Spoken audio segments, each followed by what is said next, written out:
live. It takes a bit.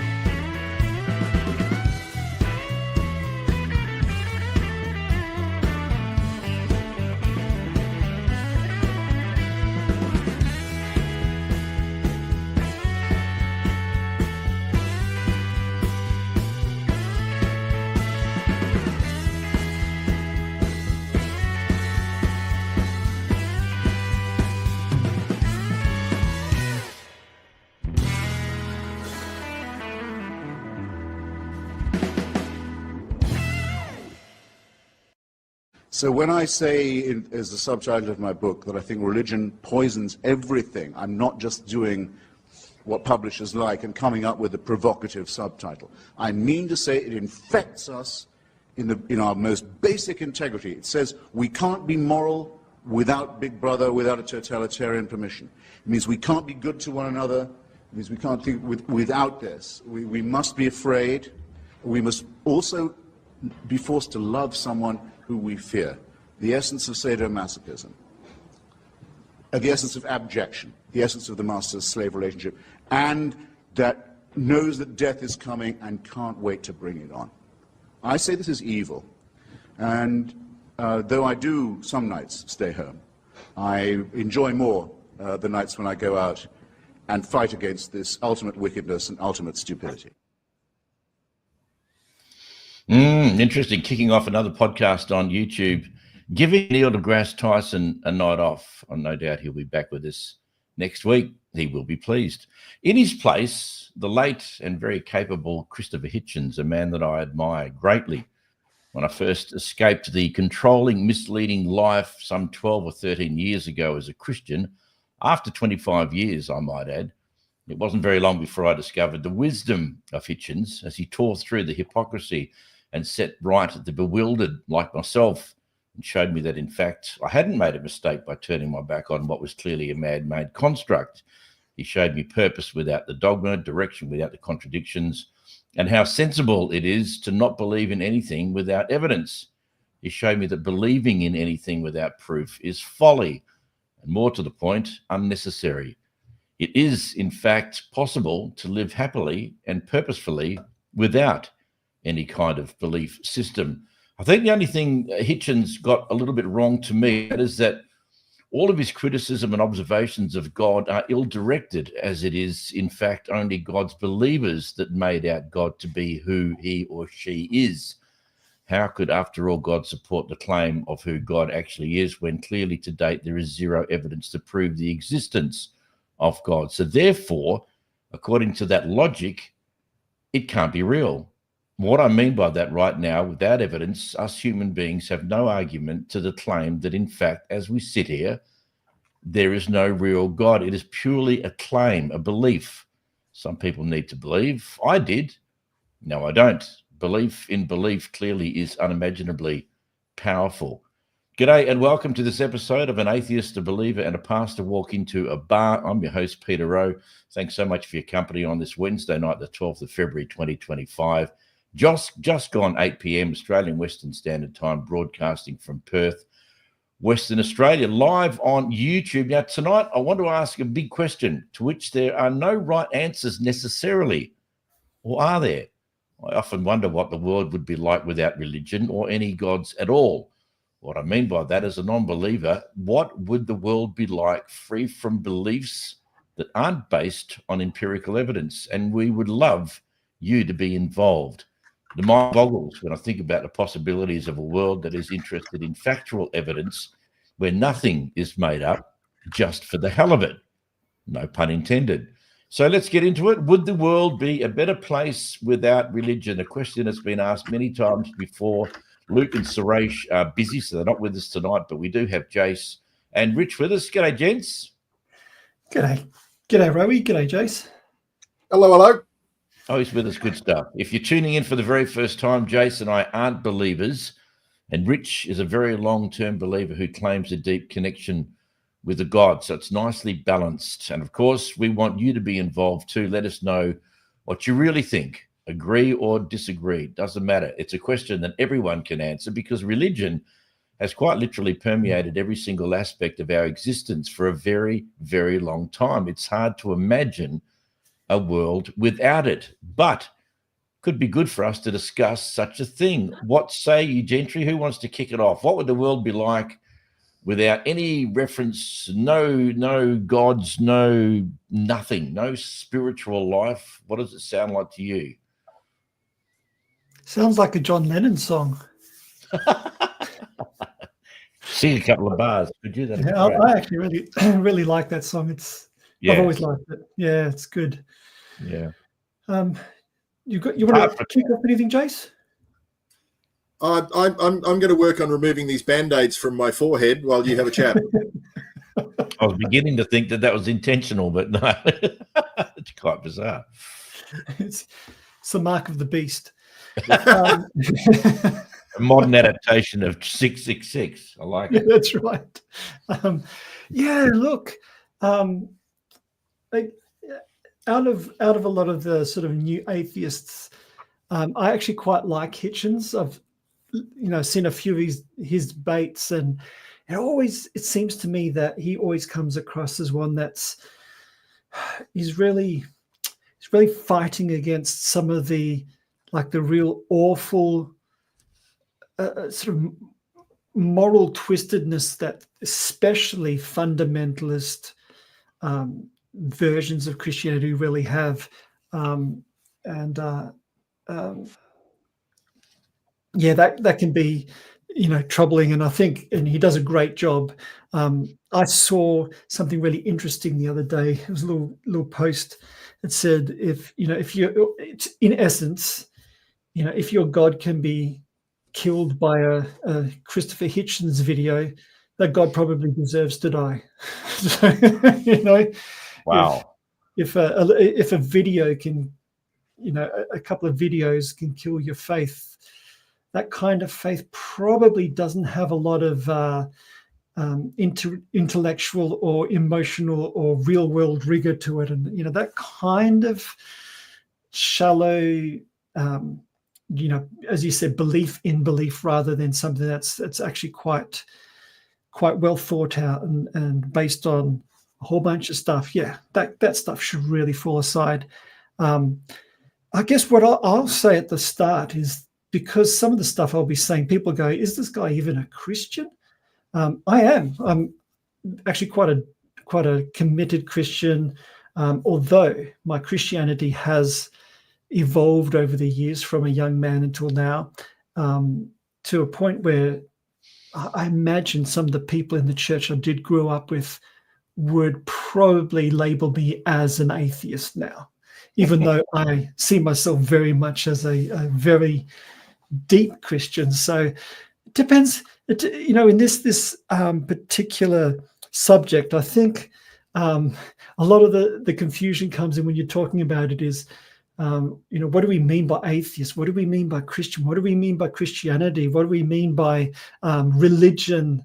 And all those sorts of things can get a bit muddied. But I think over the well over a year that we've been talking, I think we've got a fairly good workable definition of those.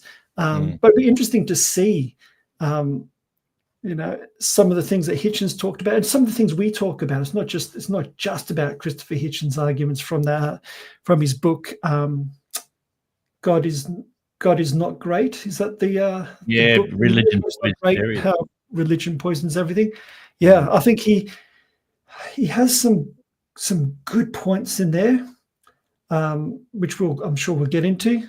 I think some of the things and some of the ways he talks about it is absolutely bizarre to me. I think it's I haven't read the whole book through. I've read snippets and reviews, positive and negative, about it. And I think overall it's quite a roller coaster, ride of arguments against especially fundamentalist Christianity. So yeah, on that side of the thing, I'm Team Hitchens. Other things, not so much. I mean, look, he is very confronting, Richie. The man is so eloquent and so intellectual, and he has an incredible grasp of the English language, and ties people often in knots with his use of words. Well, worms both. Sam Harris is similar. When you put, I never did see, which would have been a great trio of Sam Harris, Christopher Hitchens, and Jordan. The three of them going at it hell for leather, trying to outword each other as they often do. But Hitchens is certainly unique in the sense that what I find and found in the beginning when I first was introduced to him, it's really hard to find a way of making him sound wrong. He says such things with such authority, and it's hard to doubt. And I don't know how you'd have to be to be able to tackle him. And I've seen 1,000,001 debates with him, with all sorts of people, and I've never seen anyone come out unscathed and not covered in blood and scars afterwards. Because he just chews people to bits. But he's a man of conviction, and he's very much a believer in what he's saying. And now I can understand why there would be things that he would say for you, someone learned friend like you. From my perspective, I can't fault what he says because I'm very much of the same mindset of him. So I just hear what he says and I go, yes, I totally get that. I totally understand. But I can understand other people may not. And that's okay. You're not going to have everyone believing in him and understanding what it is that he's trying to get at. Just a quick diversion quickly. Fenton has joined us. We're just talking about you, Fenton, so we must get you on this podcast again. Nice to have you with us. I hope you're not in the back of your car at 4:00 in the morning freezing your balls off. But anyway, it's nice to have you on the podcast, mate. Thanks for joining us. The Christian people you're talking about who would be outraged by you, they would assume you couldn't possibly agree with anything Hitchens says because they would consider Hitchens a heretic. And they consider him public enemy number one, I reckon. Don't you just love the way that people then will label you about what kind of a Christian you are, as if it's anything to do with them, and they don't. Your relationship with God is between you, your heart, and Him, and it's nothing to do with what other people perceive you to be.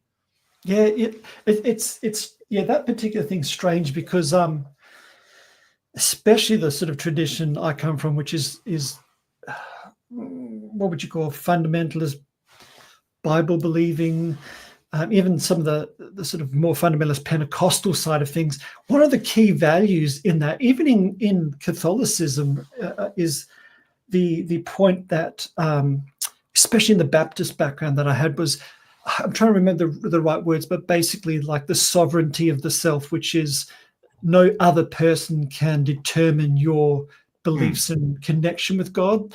As such, you've got to honestly answer the question. And if you answer the question according to the script they give you, well, that's all good. As soon as you go off script, then all of their precious values go out the window, and suddenly you're, obviously couldn't be a Christian all along, or you're not a real Christian, or you're backslidden, or, the devil's got you, or all these sorts of things come into play. And it's like, well, how quickly does the shallowness of connection, relationship, especially when some of the people that would say, our church is not a religion, it's a relationship with God, a relationship with each other, until you ask a question, then you find out how much this relationship based church that you belong to is literally just a bunch of rules. Step out of line and you're out. That kind of religion, that kind of sort of Christianity, Christopher Hitchens is public enemy number one. And I love the audio that we listened to. He talked about how there's this certain narrative about God and Christianity, but more than Christianity, I think there's a few sort of more of the fundamentalist side of things, even some of the not fundamentalist side of things, which asks you to believe in a God that is essentially angry at you. And depending on how the story goes, you either don't say the prayer quite right, or you don't believe quite the right things about God, or don't get baptized in time. Whatever the rule is to get in, if you don't quite do it right, that this God's going to burn you forever and ever in eternal conscious torment. And by the way, we love this God. This sort of sadism that is underlies that kind of Christianity that Hitchens talked about. He's spot on, 100% spot on with that diagnosis of what's going on. It's an interesting thing you say that, because it's really hard to know the mind of Christopher Hitchens in that sense, that he would be so correct for you. It's freaks me out a little bit, to be honest. I mean, in many ways we're diametrically opposed, but in many ways we're not, and that's a part of the uniqueness, I think, of this podcast. It didn't start out that way, but it's matured and developed into a respect. And so many people who have got podcasts, and I talk about the Dillahunties of this world, there's a complete lack of respect for people. If you're not a believer in what I believe in, then I'm going to attack the hell out of you and abuse you, and you know, it's not cool. Jace, this must be a bit strange for you in the sense of where Chris, Rich, and I come from, because you pretty much do live in a world, as it were, without God, as I do now. But I certainly have. I haven't lost the memories of 25 years of being a loyal servant to God and a believer, and I would argue to the death of anyone who challenged me on that. I would have hated Hitchens because I wouldn't have been able to find much fault in what he was saying. So how does it sit with you, imagining a world that Hitchens talked about without God, because he honestly thinks that was the thing that, you know, it's the worst mistake human beings have ever made, and I agree totally. Well, based on what Rich was just saying, I think first of all we need to rename this podcast to An Atheist, an Atheist, and an Atheist. Yeah, that's right. But that said, you will notice that this evening I appear to have a halo. But it's green. It's green. Nonetheless, it's a halo, and that's an important distinction, because neither of you have one. Not that you can see. Look, you asked me to pontificate on what a world would be like without a God. Yeah. That is my world. That's always been my world. That's how the world is. So for me, from my perspective, I've never known anything different. The world is through my eyes, and people are the people around me, and you know, it's everything is street theater to me, because there is no greater being than myself, which is blasphemous, I know. But that means that everything that I do and that I say, I take personal responsibility for. It is all internally attributed. I can't make any external attributions. Everything in my world is from me and happens to me, and therefore any behaviors that I exhibit to other people are my responsibility. And so I take responsibility for that. You know, that's an endless freedom, because I don't answer to anybody or anything. But at the same time, I take that extremely seriously, because what we've always referred to on this podcast as rule number one, don't be a dick. I am not a dick to other people because I don't want them to be a dick to me. So when we talk about a moral or an ethical compass and what guides me in my life if I don't answer to a God, it's simply that. I act in a way that I want to be treated. And I've lived my life, my entire life, that way so far. Things could change. So from that is true, and I understand what you're saying, but there are many impacts that religion have had on your life, whether you like it or not. From a medical perspective, what would your life be like if there wasn't the religious interfering with the growth of research and you know, having access to medicinal marijuana and stem cell research and stuff? So all of these things, whilst you're not actively practicing religion or believing in a God, we also have to look at the impact on our lives. No, you're absolutely right. And if I can say, well, if I can say just one thing about Christopher Hitchens, I love the man's intellect, and I love his logic, and I love his vocabulary. He's learned and he's educated. but he's also mean and mean-spirited. And I have an issue with that. You know, I'm not saying that I'm the nicest person in the world, but at the same time, there are ways and means of having debates and discussions, a la this podcast, that don't mean that you actually have to tear strips off people and go for the heart, go for the jugular, and actually destroy someone's worldview altogether. And I just find that to be reprehensible. I mean, I know what he's trying to achieve, but I see the same thing in people like Jordan Peterson. I see the same thing in so many of the warriors that go into battle over these issues, not just religious issues, but issues in general. And I think there's a better way of doing it, you know, and it doesn't have to be about even diplomacy. It's just an approach that shows respect. And that's important to me.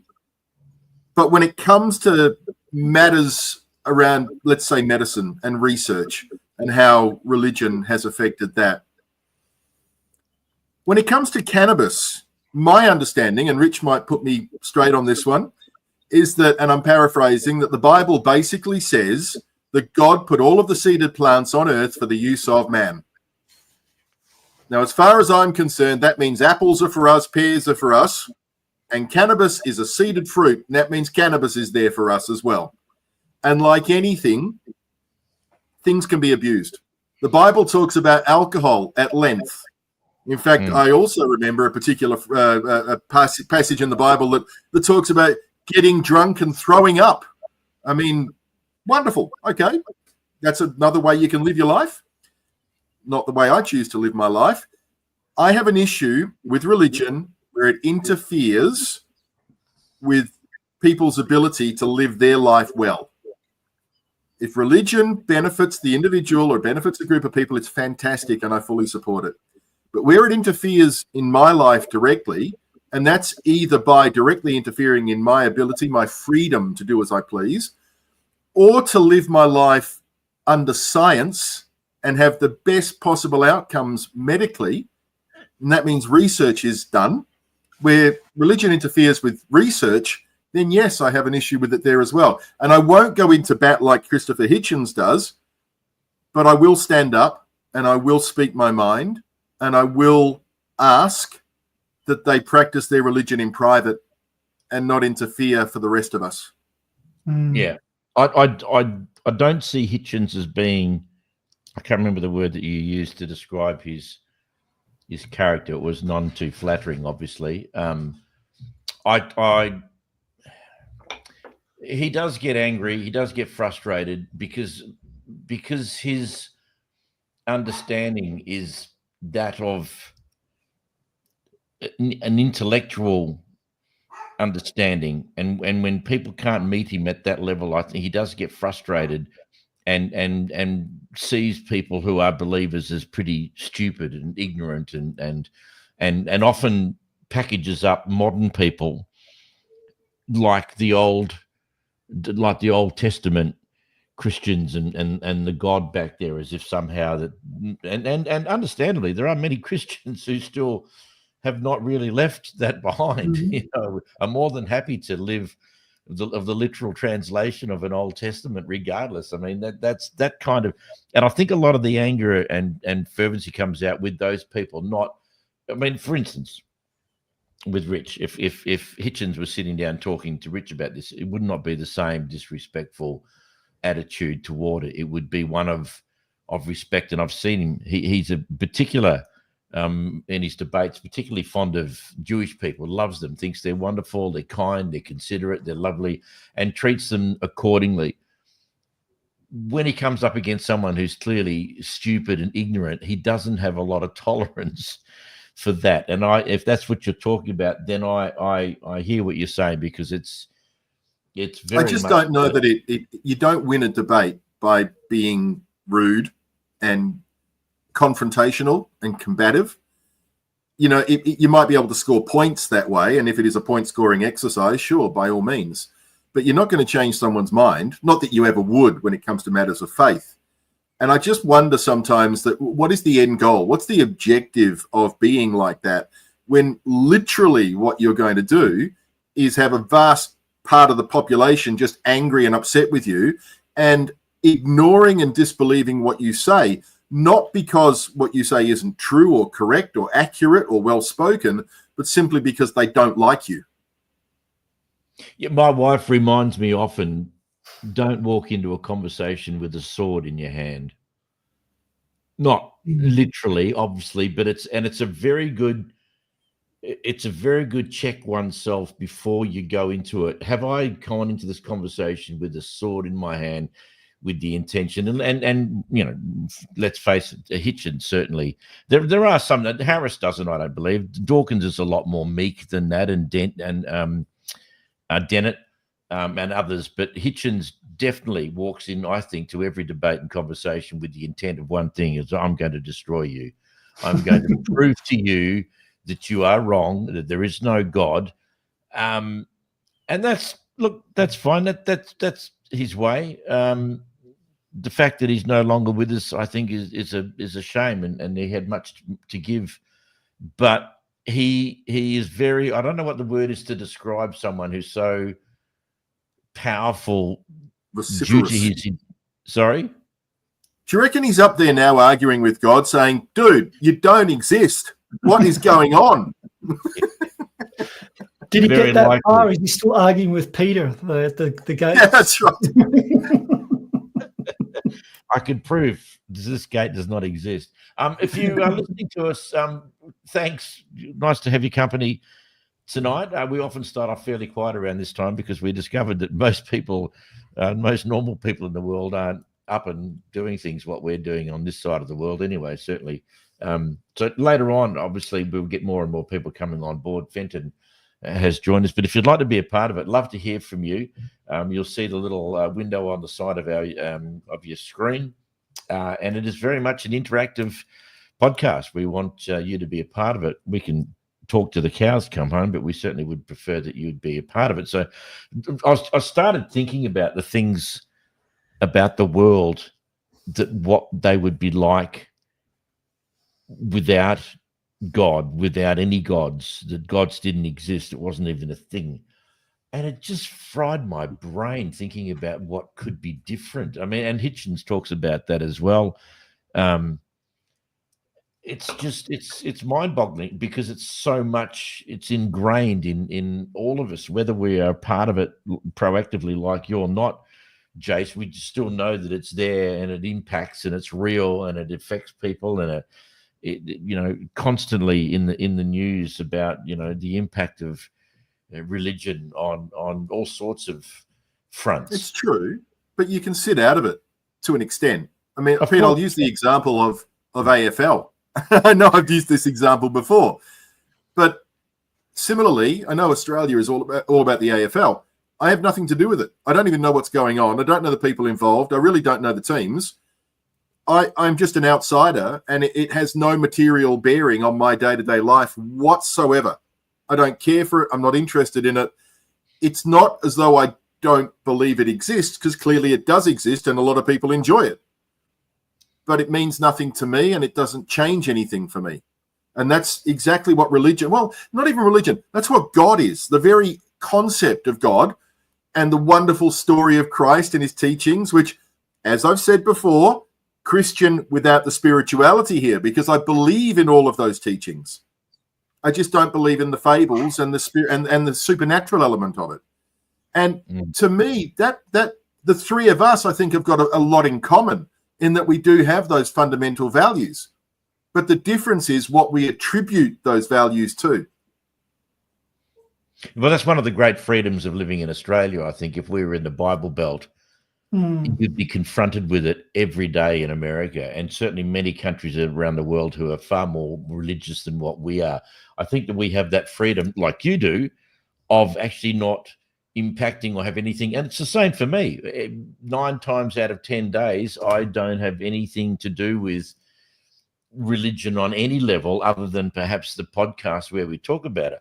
Different for someone who's a regular follower, who's a churchgoer, and I don't know how much time Rich spends in his life. I know when I was a Christian, it was every second of every minute of every hour of every day. It can't be healthy. Well, no, I don't know. Absolutely, it's not. You cut yourself off from the rest of the world. speaking of AFL, I stopped being involved in AFL. I became a Christian. I got all my amazing record collection and threw them in the bin. I had a statue of a Chinese, like a soldier. You know, they dug up all of these soldiers that are all under the ground, these big clay giant thing, beautifully. I threw that in the bin. I smashed it because it was somehow representative of some demonic. That's right. Thou shalt have no other idols before me. No, chucked it all out.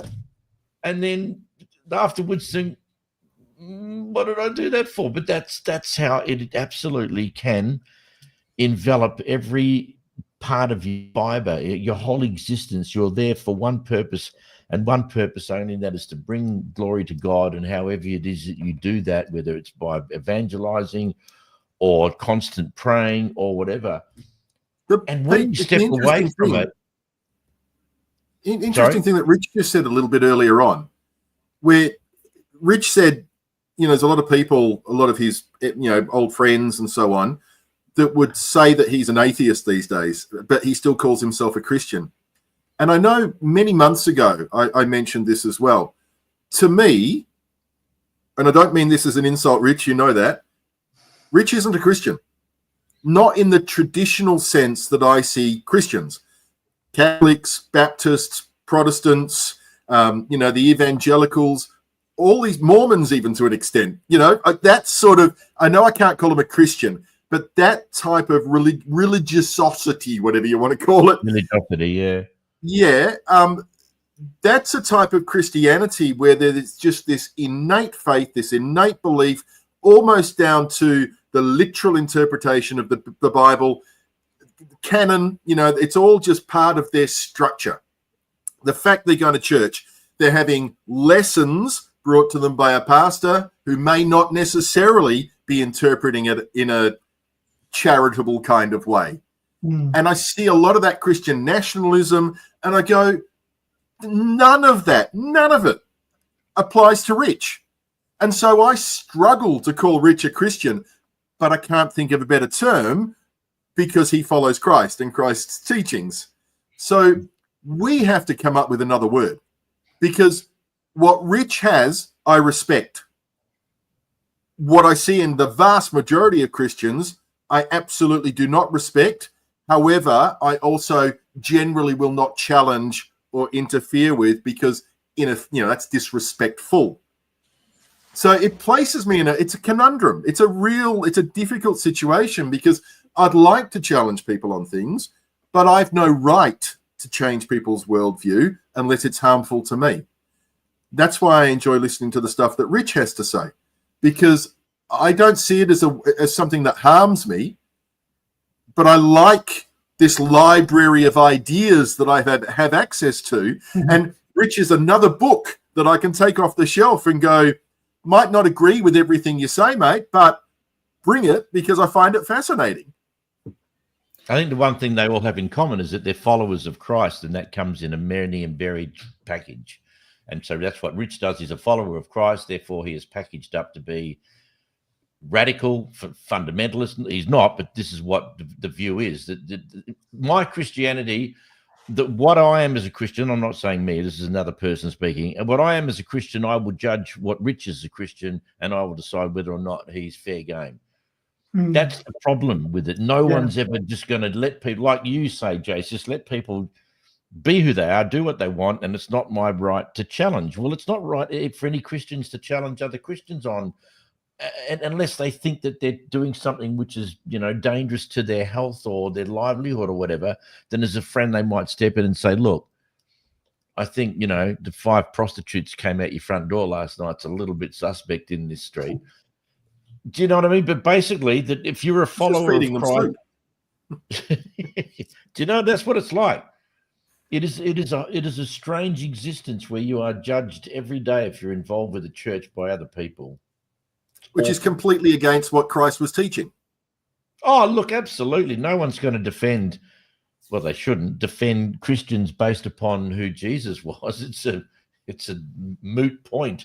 So Christians follow Christ, but they don't follow Christ. Correct. Right. Yeah. Got it. It's strange. I think we've talked about it before.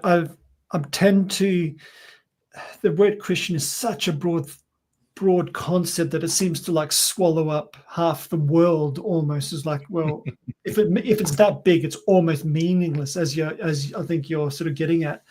I think there is a few, there's that very traditional, for want of a better word, apostolic Christianity, like the Orthodox, the Catholic, that have their sort of authority through supposedly having this direct line of inheritance to the early church, which, is right. We've all learned about the Pope in the Bible, false for every church. Every church has a break there. It's a little bit silly, that kind of argumentation.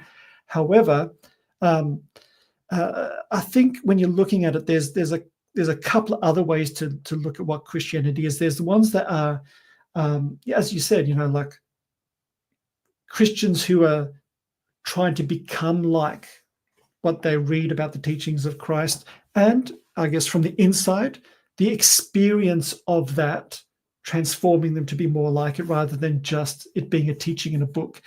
But then you've got this whole other world, which it seems like becoming like Christ is not what they mean by Christian. It means a certain authority structure and a certain way of obeying the rules. Capital. And it's a power structure. It's about control. It's about control of yourself. And if you get enough of that, you get to control others. You don't say it that way, but honestly, if you're really honest with yourself, a lot of the church experience is about controlling others around you. And then you see it bubble over into politics and bubble over into society.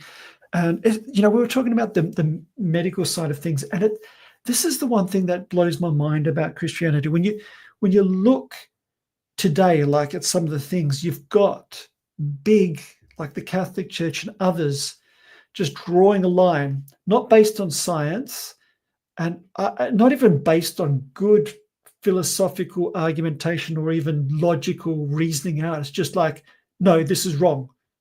You're like drawing a line on marijuana. And then you go, well, okay, is it because it has effects on the mind? Well, like no, alcohol. because other drugs they don't have a problem with. Is it like any question you ask, there's a category that would fall into it that they said it's okay. There's no real logic behind it. And it seems to me to be a kind of social momentum caught up in a web of control and authority over others. And that's a relatively recent thing as well, though, Rich, because I've spent a lot of time looking at the history of cannabis. Mm-hmm. As you can imagine, because it's a medication that I take legally, I'm prescribed it. One of the things I wanted to do was completely understand what this thing is and why it has had the stigma attached to it that it currently does. Or not so much now, it's starting to wear off a bit. Mm. The interesting thing is, up until about the 1930s, it was one of the most heavily prescribed natural products in the world, all over the world. I've seen a document from the Australian Medical Association in the early 1940s where Australia became a signatory to an international agreement driven by the Americans to ban cannabis globally. The AMA was appealing to the government, the Australian government, to say, please don't do this. From our perspective, this is a very, very effective medicine, and it is in more than half of every prescription that we give. More than half. So clearly it was effective. Yeah. And if we go back historically, there's been evidence of cannabis in the pyramids.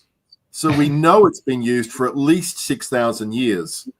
And in terms of danger,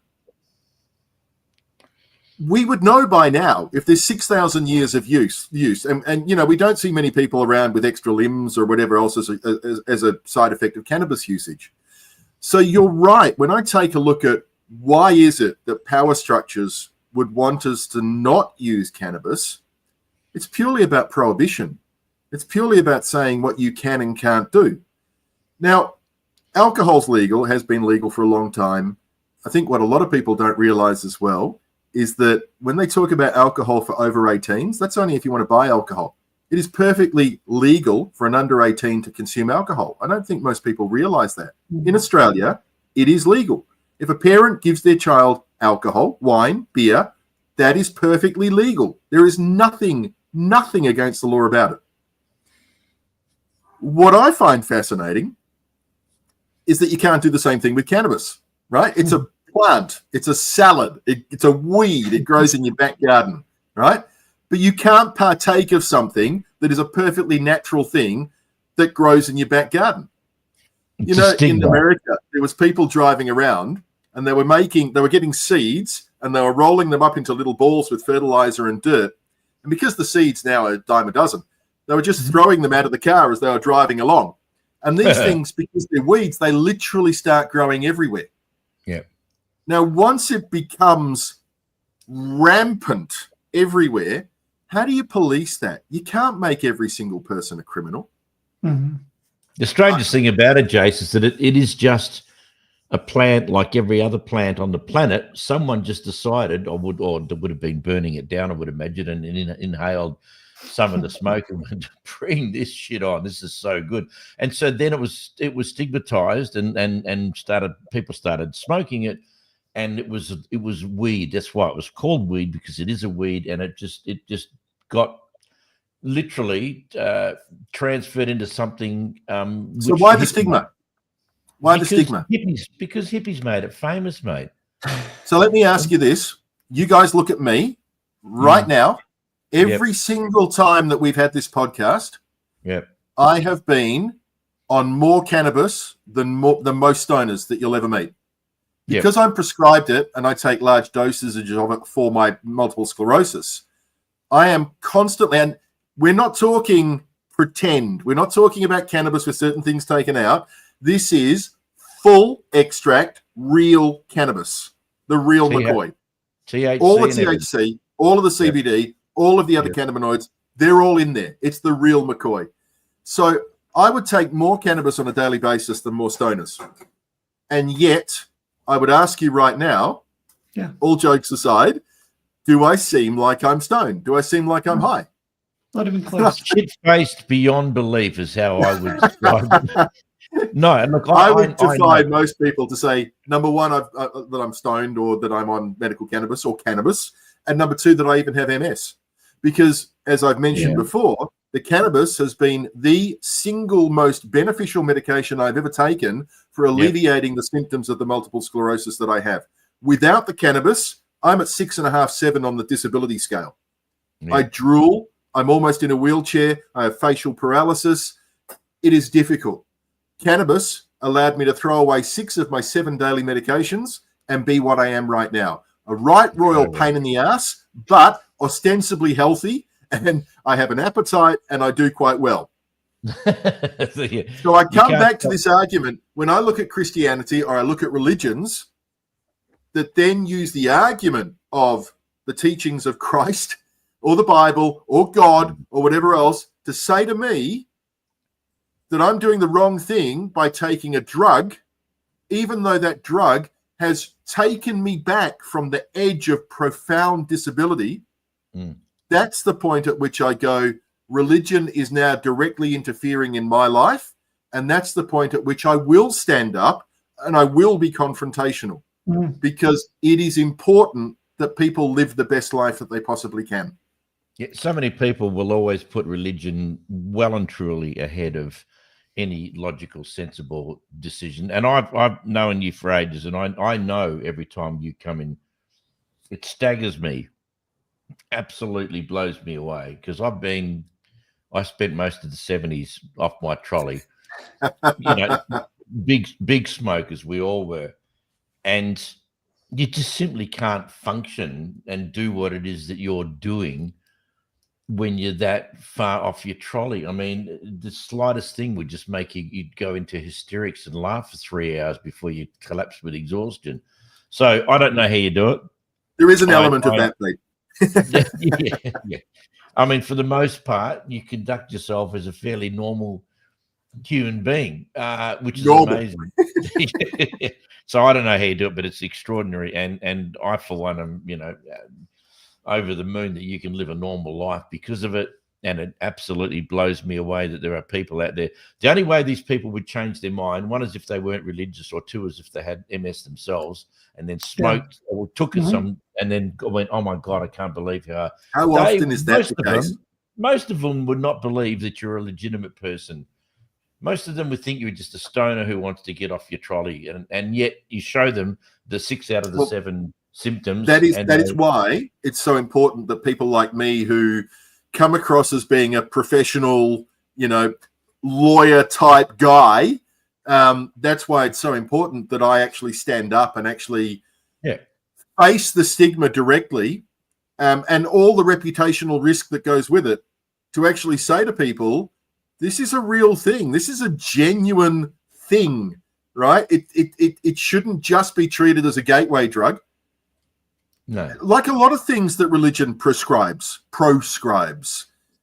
we actually need to take a look at these things a lot more closely and say, what is the objective here? Why are we interfering? Why are we stopping things from happening? And so we talk about things like stem cell research, even things like with some elements of religion talk about no blood transfusions, that kind of thing. But why?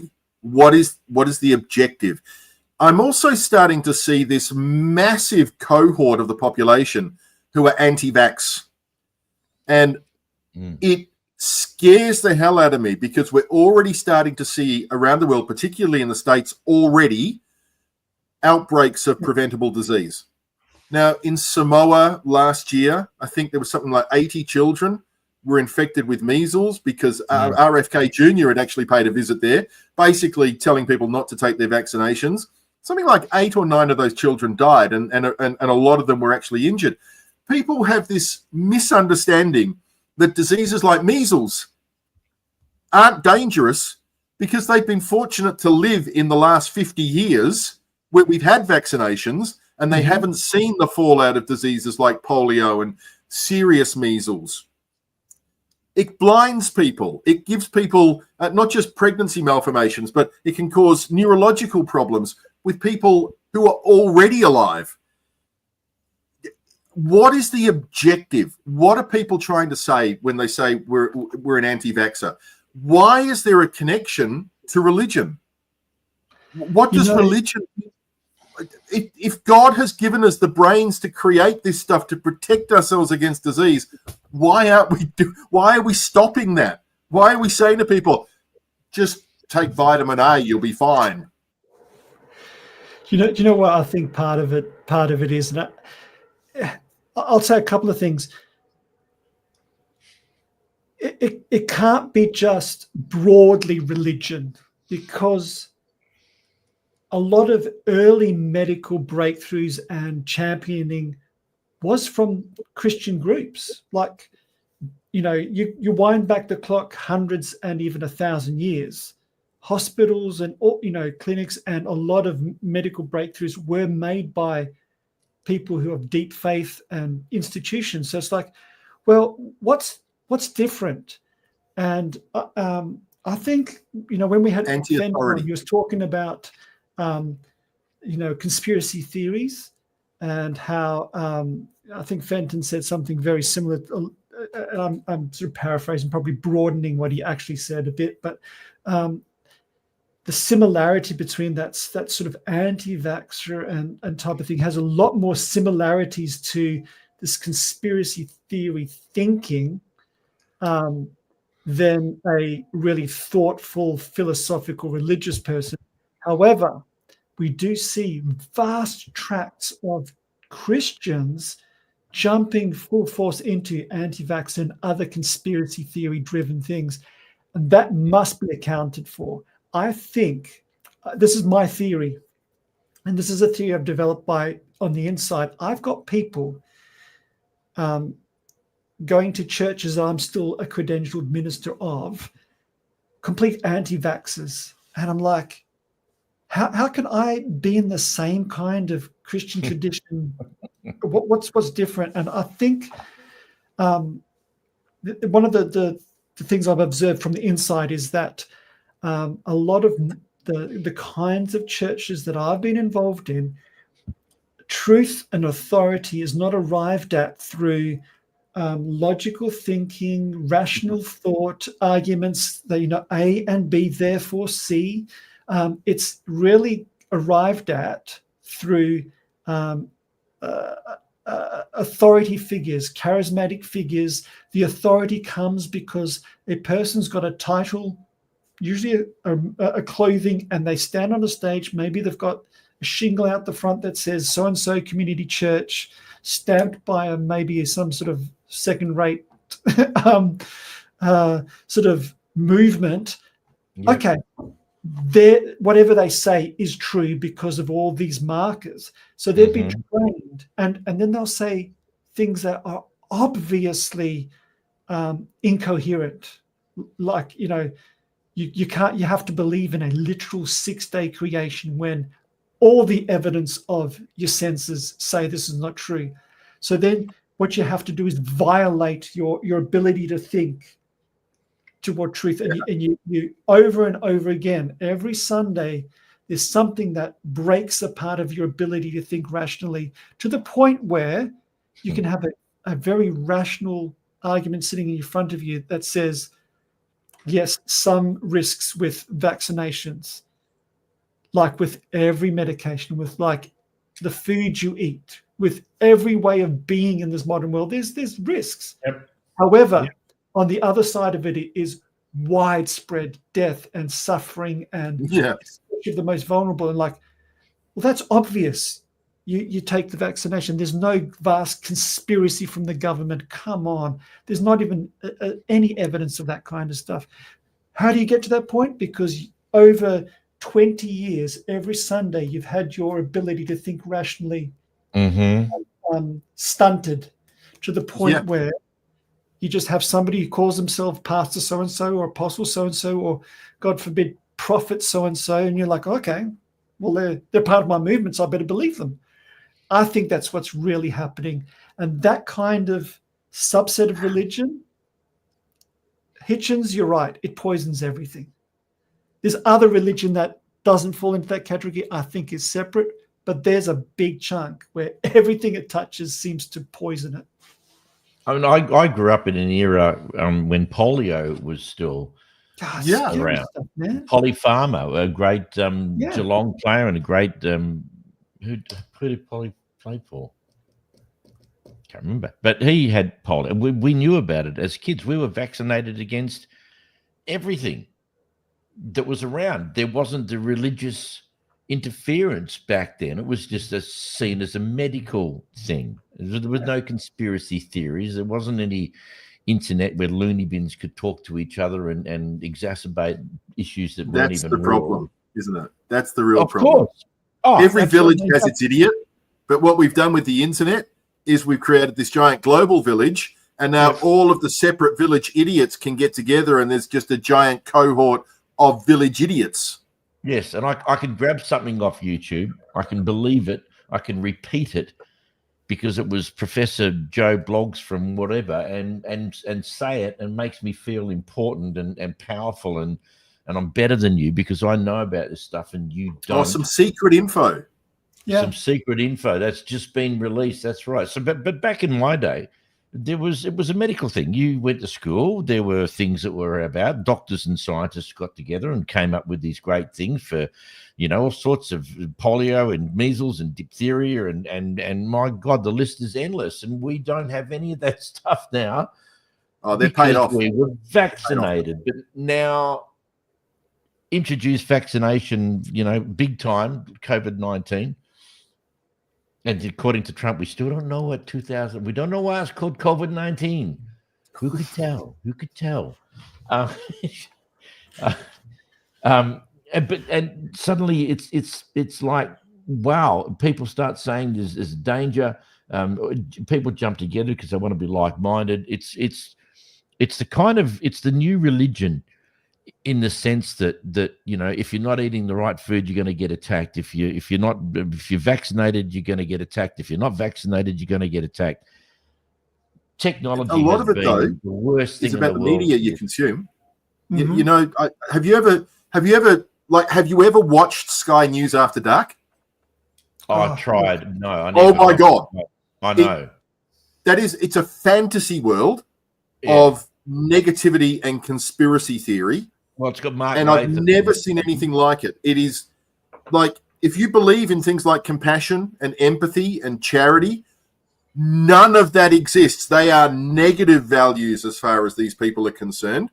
And in fact, the entire Murdoch press is exactly the same way.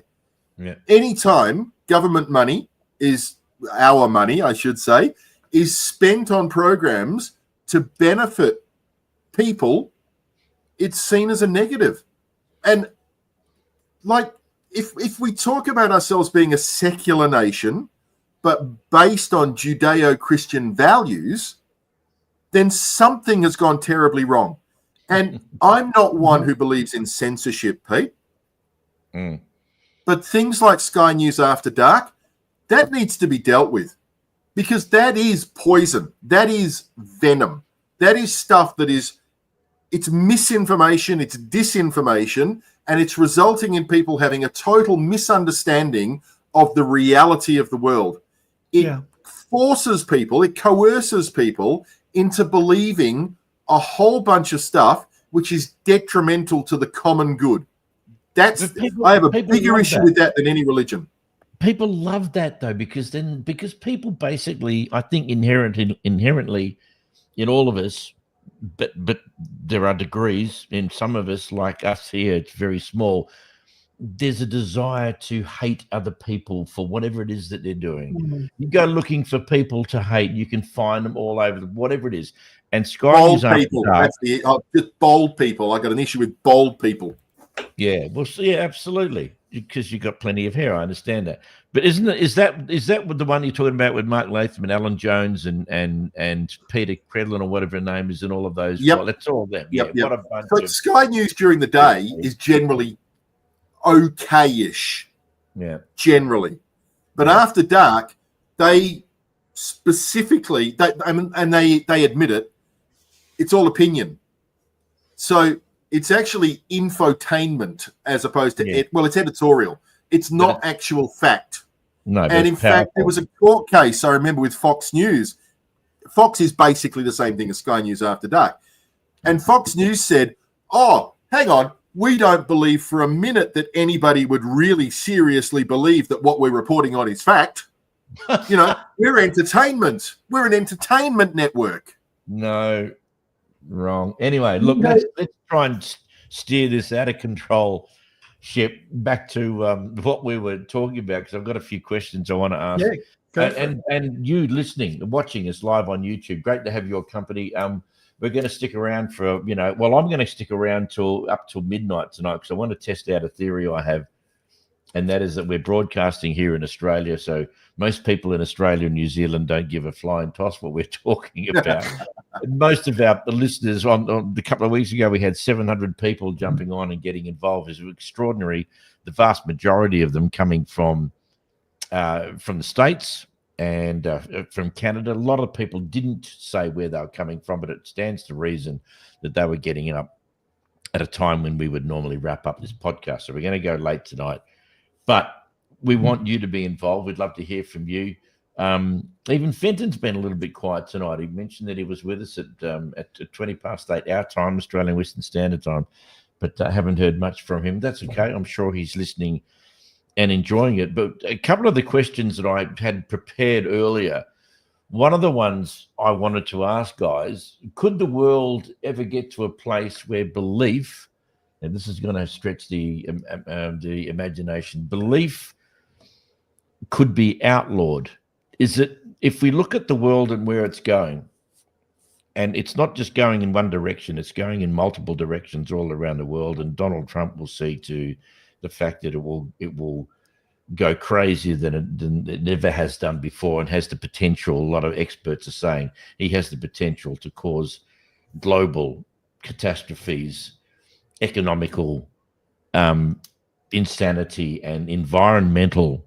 That's the one that scares me the most. He's telling you, you want to drill, go drill. You want to frack, go do whatever you want. It's all, everything's okay.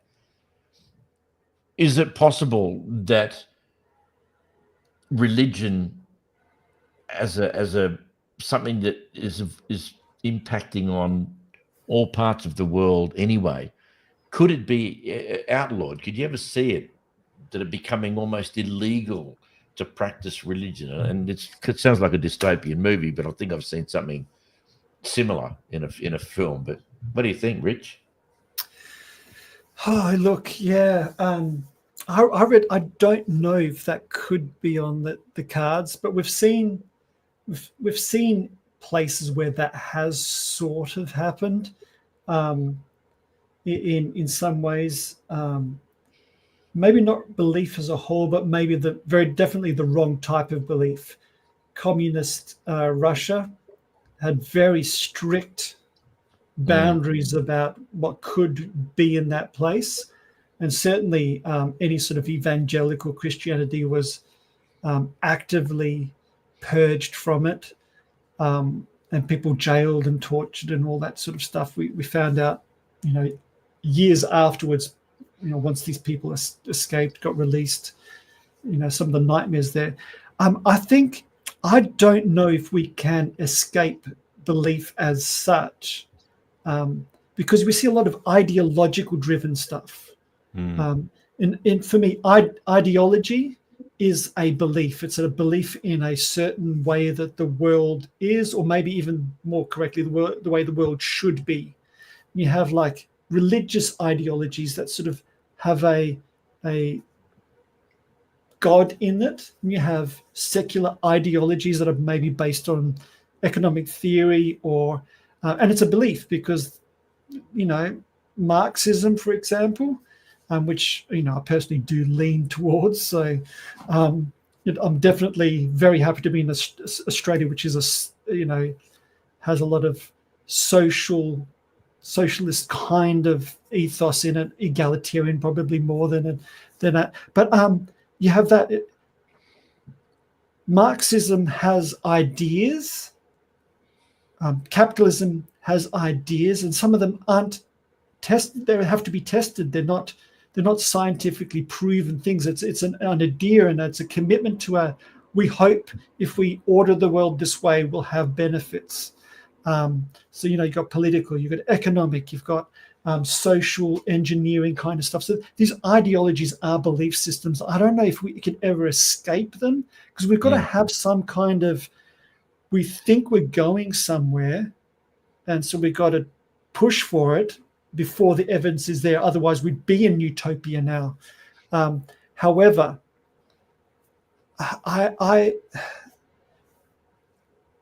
part of me says, I really hope humans are better than what we see around.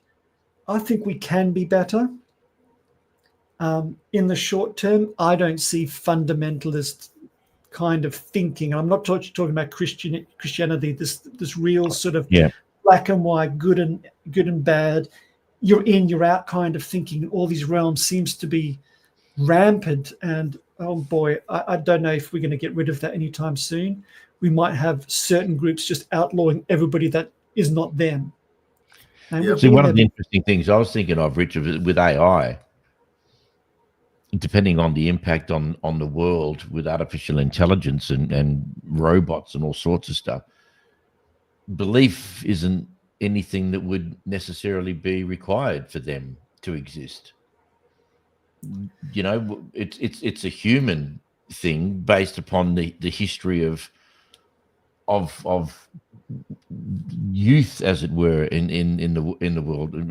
A young planet, a young species, a young race, not knowing about stuff, had to create all of these beliefs to have something to hang on to. If you're AI, you don't need any of that stuff. I mean, that's one angle that I'm kind of thinking of. It could just be something that the world doesn't need anymore. And if you were going to introduce something that could control that, artificial intelligence could be that, the driver behind. When you can't get rid of belief. It's people's private right, as it were, to believe in whatever they want. But I guess I'm talking on a global. Yeah, that's right. Within yourself, yeah. I would say that's something we and don't want to get rid of, the freedom to think whatever you think. Yeah, we've read the book 1984. Trying to. Have you seen Minority Report? Yes, very similar kind of thing. Very similar thing. Those kinds of thought experiment, science fiction kind of stuff are very important. We take them seriously because it explores what if, and that kind of world is when people can have power over others, and the sovereignty. I still think the sovereignty of the self is probably one of the most vital things. The freedom to think and believe whatever you want in yourself, to have any thought, however heretical, however against the government you ever want, should be a fundamental human right. Yeah, if you consider consequences of actions, it's a different matter. If you consider the acceleration of the technology and how we went from not having it at all to here in a blink of an eye, where it is a part of every single aspect, as much as a religion has permeated, so has technology. So if you look at the acceleration rate from naught to this, and now we're perfecting artificial intelligence, we can only assume that leap will be minuscule compared to how long it took to get from no technology to what we're doing now. I agree. The problem is we're not bringing everybody along for the ride, Pete. And so what's happening is there's a chasm opening up between the haves and the have-nots, or the people who know and the people who don't. And once again, we're talking about binaryism as opposed to nuance. And that's a very dangerous thing. I mean, you were just touching on the idea of belief and whether or not we can ban it. In China, the actual PRC itself, they have a constitution of the PRC, and it provides for freedom of religion. And yet, look at what they've done with Falun Gong, right? There's no freedom of religion in that system. Look at Nazism as a belief system. And then we start asking the question, well, are we okay with people believing whatever they want?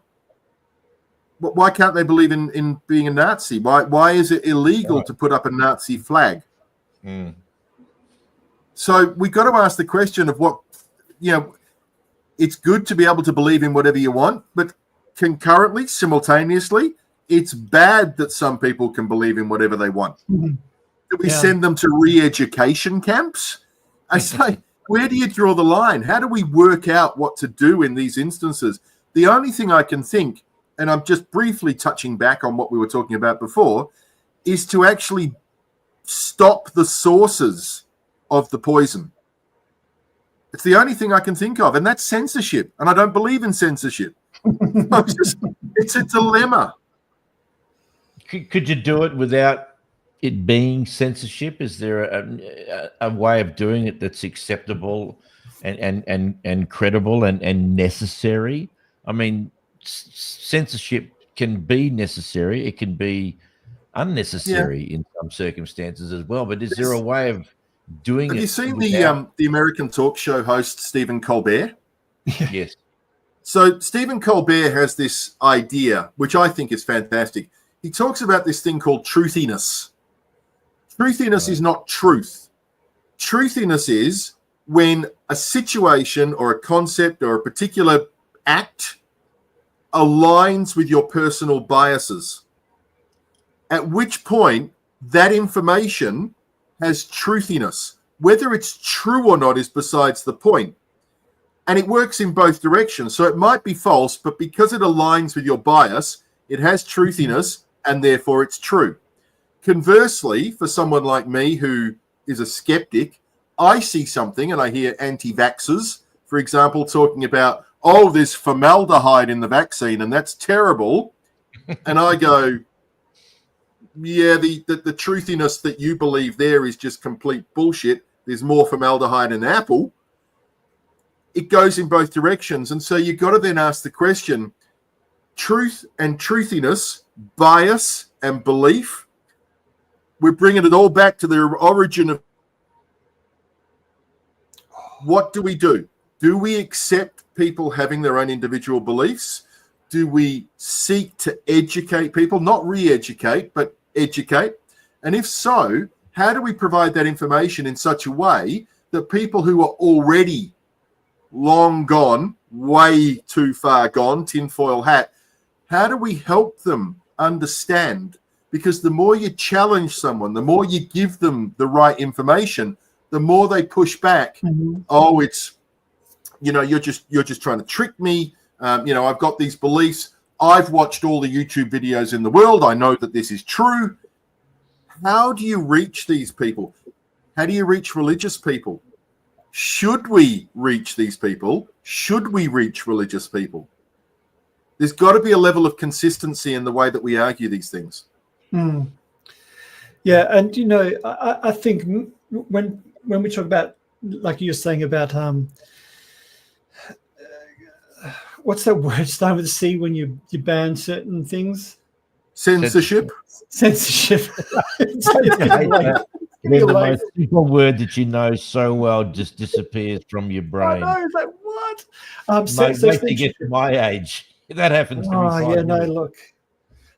But censorship, I think you get in trouble when you think of it as a almost like eternal thing out there, as if censorship is all good or all bad. As soon as you absolutize it, you get into trouble.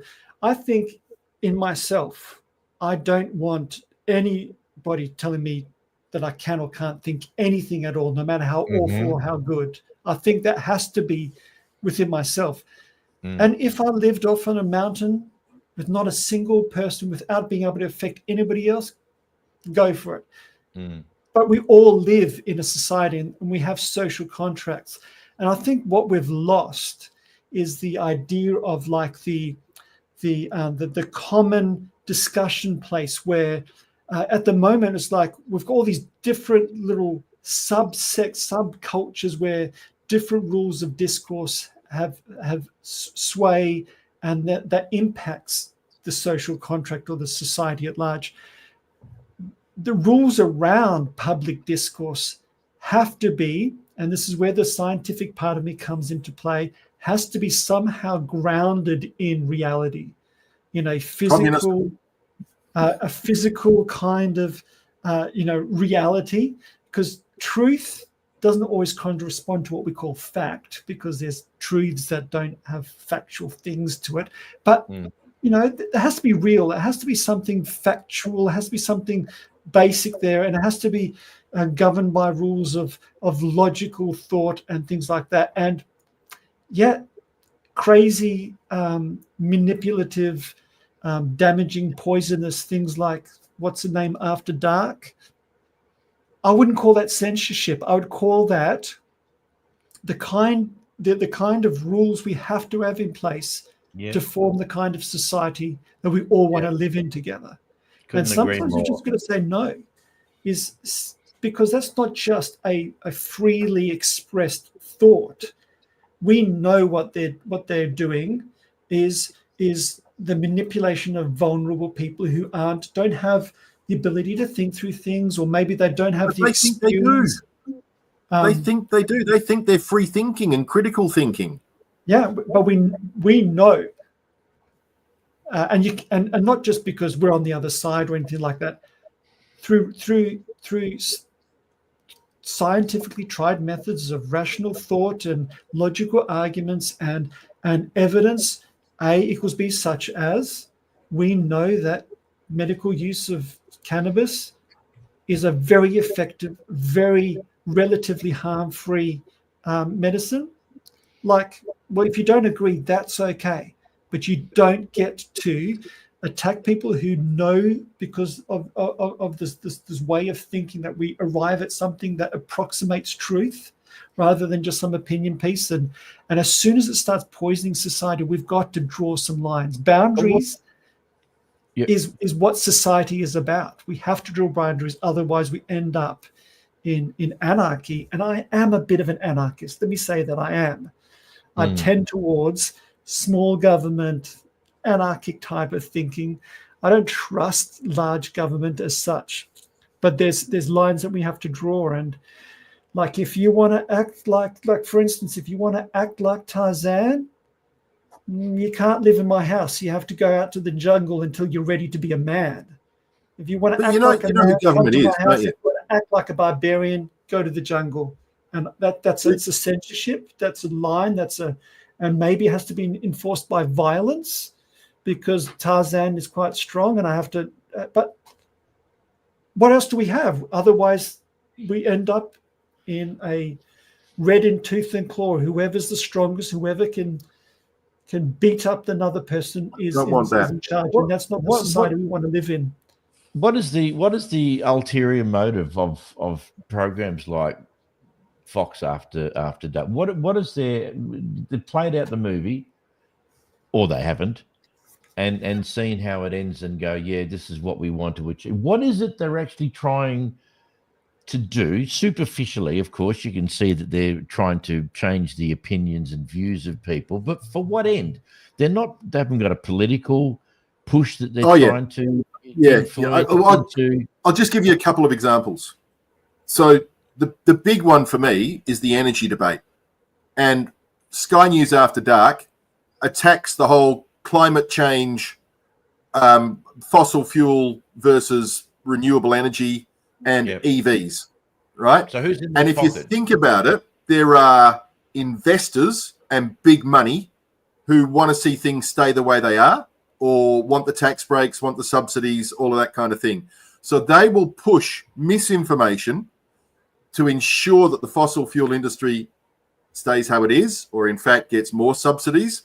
I mean, one of the things I recently learned is that the gas industry is of no use to Australia whatsoever. It employs a tiny amount of people, pays virtually no tax, causes pollution. We get no benefit from it. Let's put a resource tax in place. Oh, no, you can't do that. I'm getting off point. They talk about EVs. All right, well, they don't want EVs in, and they'll argue against EVs because, you're better off with a fossil fuel car because it can go further, and not acknowledging for one moment that EVs are now more powerful, can drive further than a single tank of petrol can. There are so many compelling reasons to move to renewable energy instead of kicking the can down the road and expecting future generations to have to clean up after us. Implementing things like electric vehicles.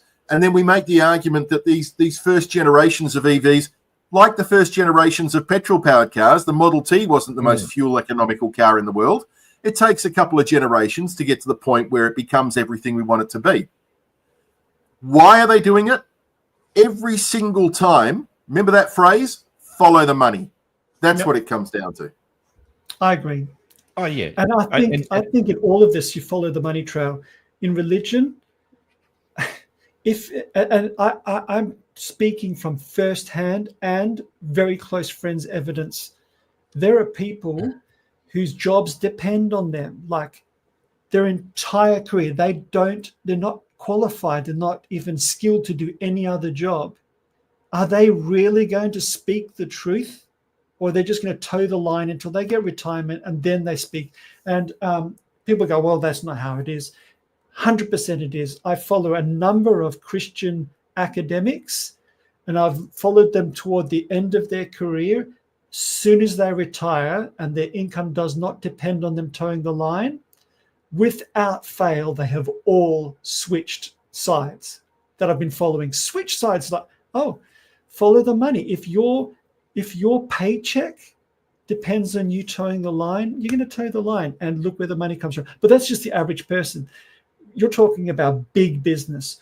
Who is funding it? And do we really believe that the big fossil fuel billionaires, not millionaires, billionaires, really have our best interest in heart? Of course not. No. Otherwise, they would not be billionaires. But this actually, Rich, a question that your learned self, I would be really interested in your perspective on this. People keep telling me the reason that we're seeing chemtrails in the sky and the reason why we should be fearful of vaccinations is because they're trying to cull the population. Now, I look at this argument and I go, well, hang on. Why would the billionaires and the Illuminati want to cull the population? Why would you want to kill taxpayers? Why would you want to kill laborers? Why would you want to kill the people that pick your fruit and veg? I don't get that argument. Sometimes conspiracy theories are like, well, they sound good on face value. Yeah, they're trying to get rid of us. But they just don't withstand any scrutiny whatsoever. Yeah, it's true. And, you know, the stuff we're talking about tonight, it's all in the same ballpark. It's all about belief. It's all about rationalization. And it's about your personal liability is not the wrong word. Your personal desire to simplify reality so that you can understand it better. And I see in a lot of people who believe in conspiracy theories an inability to understand nuance, an inability to understand the scientific process. And these are people who then are looking for the easy answers and the conspiratorial answers, because it then gives them that element of power that they've got one up over everybody else because they know the answer. They're someone who knows the secret.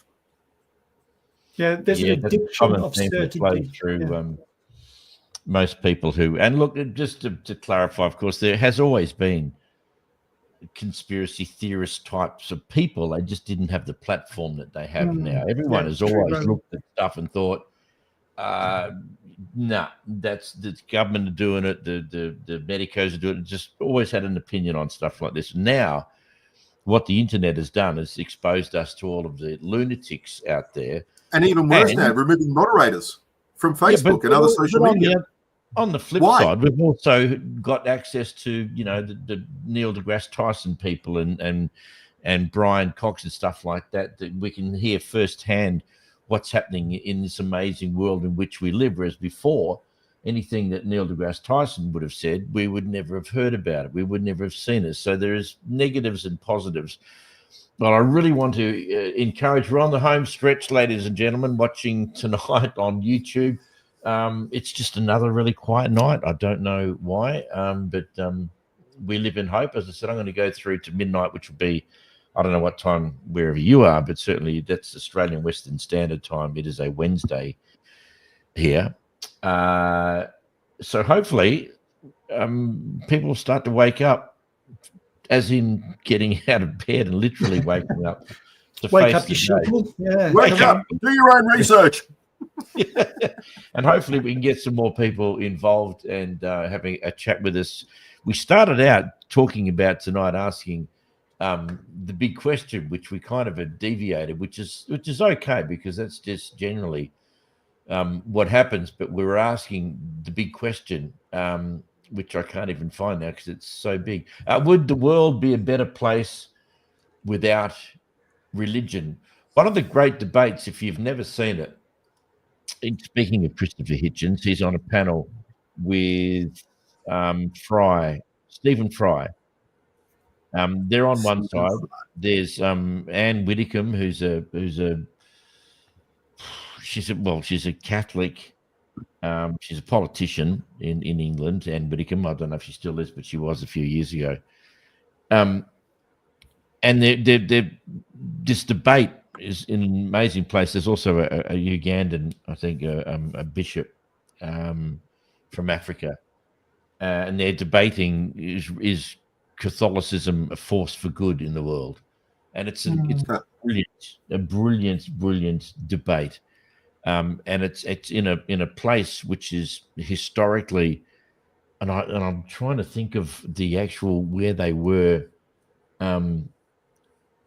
And I won't try and remember because I'll probably get it wrong, but it's an extraordinary, significant historical place where they had this big debate, and everyone came in and gave their opinions. They voted whether they thought that Catholicism was a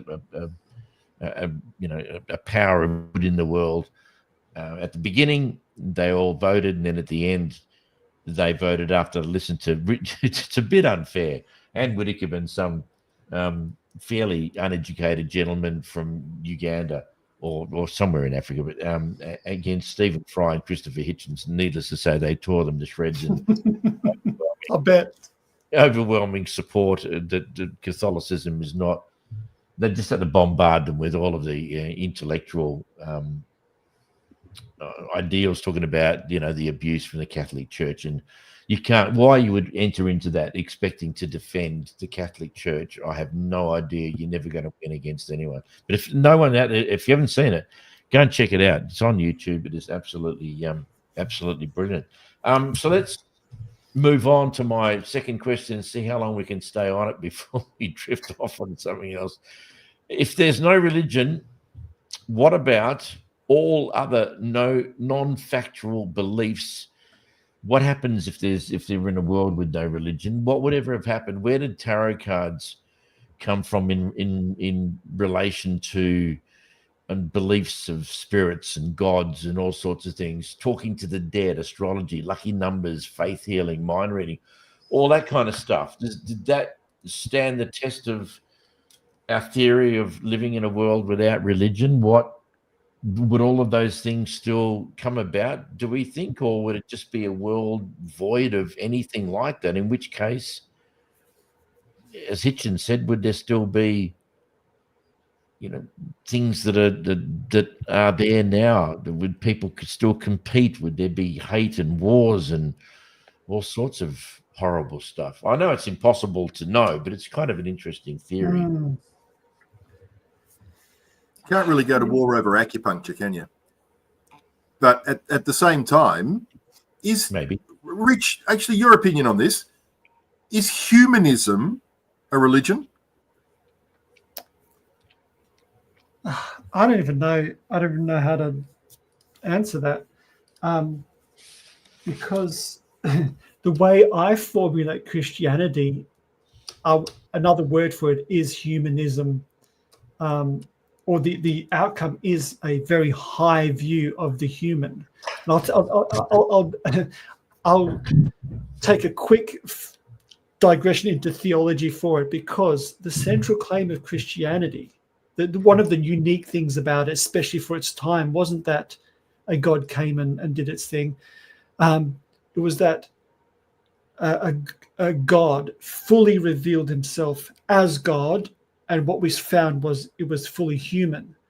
And the creeds say Jesus Christ was fully God, fully man, not two separate essences, but the single essence combined, so that neither is the godhood diminished or humanity uplifted into something itself. So what we found, if that's people don't, non-Christians may not find that compelling, but that is Orthodox Nicene Christianity, that God is man and man is God. In fact, one of the earliest Christian theologians, they said God became man, or revealed himself to be human, so that humanity could become God. And so that's the earliest Christianity, which means that the highest expression of divinity is found in humanity, and what humanity is supposed to become, and in fact is already and is becoming, which is a very high view of humanity, which is very different to the very crass versions of Christianity running around that says you're nothing but a worm, every thought is deceitful, your heart is wicked, without God to control you, you'd be a dirty sinner. Well, that's completely foreign to the implications of what every Christian that I know would say is true. If that's true, then the highest expression of divinity is actually humanity. And the reason I asked that question is that, based on exactly what Pete's trying to take us back to with his second question, whether or not any religion, could be useful if we had a common religion across the world, would that be helpful or a hindrance to humanity? And I look at all the various religions that exist today, and I'm not sure that any of them, we'd never get everybody to believe in them. But something like humanism, which is a belief in the individual, a belief in the society around you, a belief in basic fundamental shared human rights. If you want to call that a religion, maybe it's not, but almost by the definition of religion, it's kind of a religion. It's a belief structure. Yeah. If we could get everybody in the world to believe in those fundamental human rights, to believe in themselves, to believe in the people around them, to not be a dick, surely that would have to be a good thing. Yeah. As opposed to the individualism that we've got in the United States right now. See, that's interesting because that differs from what is commonly called religion, which tends to be a set of propositional statements. This is true, this is true, this is true, believe they are true, and rituals to reinforce it. That kind of humanism is actually, there's no real propositions. It's very enacted. It's a very embodied. It has a set of values rather than propositions. And I would argue, my version of Christianity is very much tied to that. I have a metaphysical underlying that makes sense to me. But when you're out in the world, there's very little difference. I think Christianity that isn't humanism is not really Christianity. And I don't think you can get a religion or even an approximate religion, which is what I talked about before, across the world that everybody could agree on. Because, as Rowi's talked about before, there's a whole lot of culture. Like the only reason I am a Christian really is I was born in South Africa and moved to Australia. If I was born in India, I'd almost certainly be a Hindu, and if not a Hindu, I'd be a Buddhist, and maybe a Muslim, depending on what area. Almost no way would I be a Christian. There's very, very little chance. So religion in that sense, I don't think it could work. And should we remove it? Well, what are you going to do? Are you going to remove all the cultural richness out of the world and make us all vanilla, literally vanilla English-speaking white people? Or are we going to allow cultural diversity to flourish, and there's religious parts of that, but maybe a more important layer across humanity is humanism? And, that geographical thing, Rich, actually sounded different to me that time. As you know, I've been a staunch pusher of the idea that geographical convenience. But if there's only one God and there's many different religions that do whatever it is they do, but it's the same God, then really it doesn't matter where you're born. If you were born in India and you were a Hindu, you could still be, whether you know it or not, worshipping the same God, assuming that the common concept is, and I think you agree with this, that there's only one God, and people package it up differently depending whether it's the God of the Bible or whether it's whether it's the Hindu God, whether it's the Mormon or whatever. Once you agree that there's only one God and there's different ways of doing it, it really doesn't matter where you're born. You can still make that claim that yes, okay, I'm Hindu, but it wasn't the geographical necessity for me to believe in a God, as in if you're born in Australia or Africa, it's going to be the God of the Bible. If you're born in India and it's a Hindu, it's not going to be the God of the Bible, but it still could be the same God. That kind of, I didn't quite see it that way before, but then I kind of think I've started thinking similar things, and it stems from what you said is right, and I think this is either there is no God, or the only sensible conception of God is there is only one God, because there can't be more than one God in existing, because then you'd have somebody that's above God, and then they'd be God. So the great, the only sensible conception of God in my mind is the only one that can be argued rationally. Whether you end up holding to that or not, the only rational argument is that there is only one God who is the ground of all being, which is truth itself, love itself, beauty itself, which means... Or you're right and everybody else is wrong. I'm not sure what you mean. No, not at all. So Of course I'm right. your belief in a Christian God, your belief in the Christian God is that's the God, and everybody else who believes in the Buddhist or the Hindu and even the Islamic God for that matter is just wrong. Now the God can stay the same, but the stories change. Like Richard's God is connected with Jesus and the story from the Bible. The Hindu God can be the same God, but their story doesn't incorporate the Bible. It has their own story. Oh, I understand his theory, absolutely, and I like it. I think it's beautiful. It's a nice way of putting everything to bed without offending anyone. So what I'm getting at is, if there's only one God, anybody who worships God, this is where we've got to separate the conception of God or the idea of God or what we say about God from God themselves or itself, or you can't even use a pronoun to really describe it except by analogy. There's always going to be a gap. So nobody, by definition, if God is infinite, anything we say about God has to fall short, has to be incomplete, therefore has to be in some sense false, because you can't ever say everything right about God, because if it's infinite, anything you say, there's a gap. And so everybody, if they worship God, is worshiping toward a single being or a fantasy. And so if they're worshiping anything, they have to be pointing towards it. And that's when you get into interreligious dialogue, because then you can start, you can talk about it.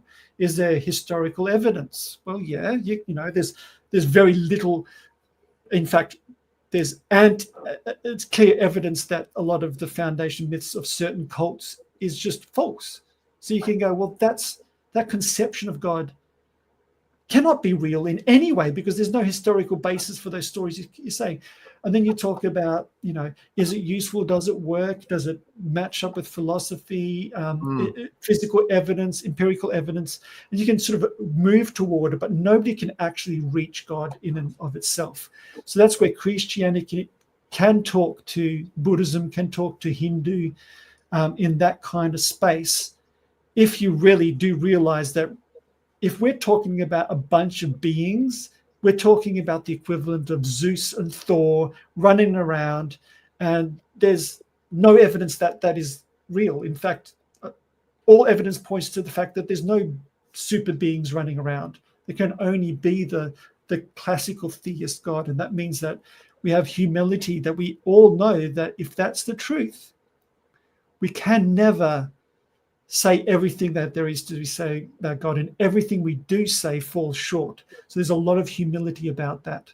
There's no more proof now, is there? Is that that humanity, that humanism is something very concrete. I think that where it gets really messy is that there's no more proof now than there was of the existence of Zeus.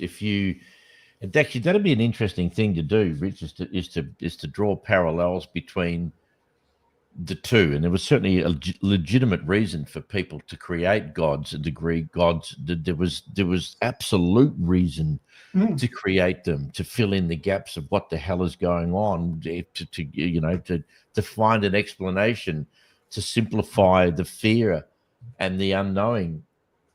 But if you look at the modern, the now God, there's no more evidence or proof or reason to believe in that God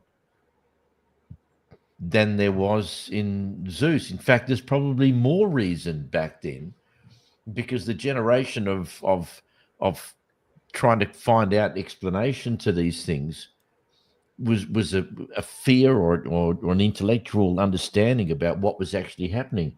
We don't have that now. the modern Christian, and not talking about you, or certainly in my Christianity with Pentecostal, it was not based upon anything really realistic or intellectually satisfying to accept that there's a God. Something just happened, and people talked you into it, and off you went, and there you go. And 25 years later, you turn around and go, "What the hell was that?" Mm. I didn't have Yeah. a reason. I didn't have a reason outside of my own personal need to find a sense of meaning. That was my reason for joining in. It doesn't necessarily apply to anyone else, but that was my reason. But back when people created gods, they had such good reason to come up with this stuff. Yeah. You know, they knew nothing. We know They so didn't have much the scientific explanations that nothing. satisfied it. So what were you going to do? Yeah. You had to fill the gap with something. Yeah, you're right, bro. And once there was an explanation, then it was thrown out the window. And there are still people, albeit deranged people, who still believe in Zeus and Thor and all the rest of it, but probably more from a fantasy part of their life. But now you really need to have a concrete reason to stop and think about, why am I investing my time in something which I have zero proof actually exists right here and right now? It's extraordinary, the reasons why people do. And for me, it was very different. I needed to. I've been one of those classic people that God was there, and I was desperate, and I had nothing, and that fulfilled everything that I needed. But if you don't have that now, I'm not. And if that helped you survive, Pete, that's brilliant. What's that? Religion itself, Christianity, but whatever the form is that you were a part of, if that actually helped you get through a stage of your life where times were particularly tough, then I think that's fantastic. Oh, look, I've seen that countless times, Jason, in people that I know who you meet them and they're lost, and they're on a one-way ticket to nowhere. You know they're going to be dead in 5 years on the current track that they're on, and then you find them and you go, "What happened? I found Jesus." Hallelujah. Hallelujah, literally. I mean, that is just fantastic. It's better to do that than to die, and then through that process to find out about who you are and the reasons why it's okay to live, whereas before there was nothing. And that's just a great story that happens to so many people, and I have no issue whatsoever with that. And if that's what they stick with for the rest of their life, my sadness that I experience now is thinking about all the great people that I knew who were Christians when I was Christian, and how they're still in it, and they're still just, it's like the mouse on the treadmill. They're just still going through the motions. Nothing ever changes. It's just a shame. They never it's not a seem to be different type of Christianity. Yeah. Like, wouldn't it be great if their Christianity, the Christianity that you were part of, accepted people that were outside of Christianity, so that you could still be friends and you could still build relationships and work together to improve lives for yourself and for other people? It just seems to me to be such a cul-de-sac to have a religion that is ostensibly charitable and empathetic and compassionate, that locks itself off from the rest of society simply because they don't believe the same fable. And that's one of the things that interested me talking about humanism, Jason. So I actually looked up the definition of humanism for myself, which it says humanism is not a religion, but it's a non-religious worldview and philosophy. However, some types of humanism, such as Christian humanism, combines humanist ethics with religious beliefs and religious beliefs. And yes, it would be amazing that everyone in the world believed in the same thing. That's tells me two things. One is that's not what human beings are like. And if you remember Monty Python, The Life of Brian, we're all individual. We're all. I'm not. Classic, absolute classic. And so that's not who human beings are. We're not. And that's one of the things that tells me that religion isn't real, is that it's not a natural for people to just all join together and follow. The very second that there was religion or belief in gods, every country, just went off in their own direction and created their own. So why did people in India, why did people create Hinduism instead of looking at the other religions and going, you know what, we should go for that one. That seems pretty cool. And other parts of the world, people are into Buddhism. And it's like there was no seemingly natural avenue where we all came together to believe in the same God. Quite the opposite. It's splintered in every direction all around the world. That tells me one of two things. Either that was the right thing to do, or it's because religion wasn't the answer to bring the whole world together. In fact, it's divided people and nations. Mm-hmm. Yeah. And people keep going, if everyone would just believe, then it would be so wonderful. That is clearly, historically, that is never, ever going to going happen. But the absence of belief, maybe, is something that we could do. I mean, me and Trish, my other half, have brought up 4 now adult children who are not religious, who have no belief in the supernatural, who are humanists and are progressives, just like me and Trish. And they're out there now living functional lives. They're very successful. They've got great partners. They're all doing extremely well. And they've got none of the emotional baggage of any kind of religion. And I can't help but think, and I know it's kind of like patting yourself on the back, but I can't help but think I've done the right, or we have done the right thing there, because these are well-adjusted people with no guilt complexes, no hang-ups, and no baggage. I think you got your priorities right, Jace. It's teaching people how to be good people rather than being religious people.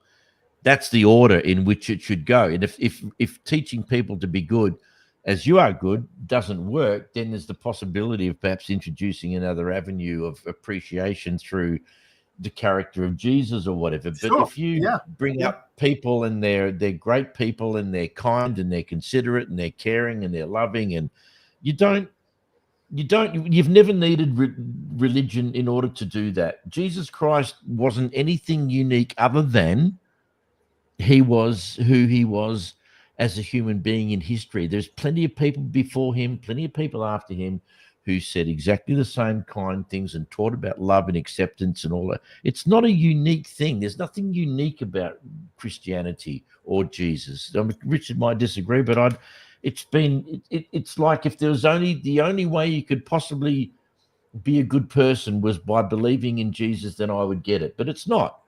You can be a great person, a wonderful, loving person. So many people around the world famously have been incredibly generous and loving and have changed the world, have no interest in religion or the character of Christ. You don't need that to be a good person.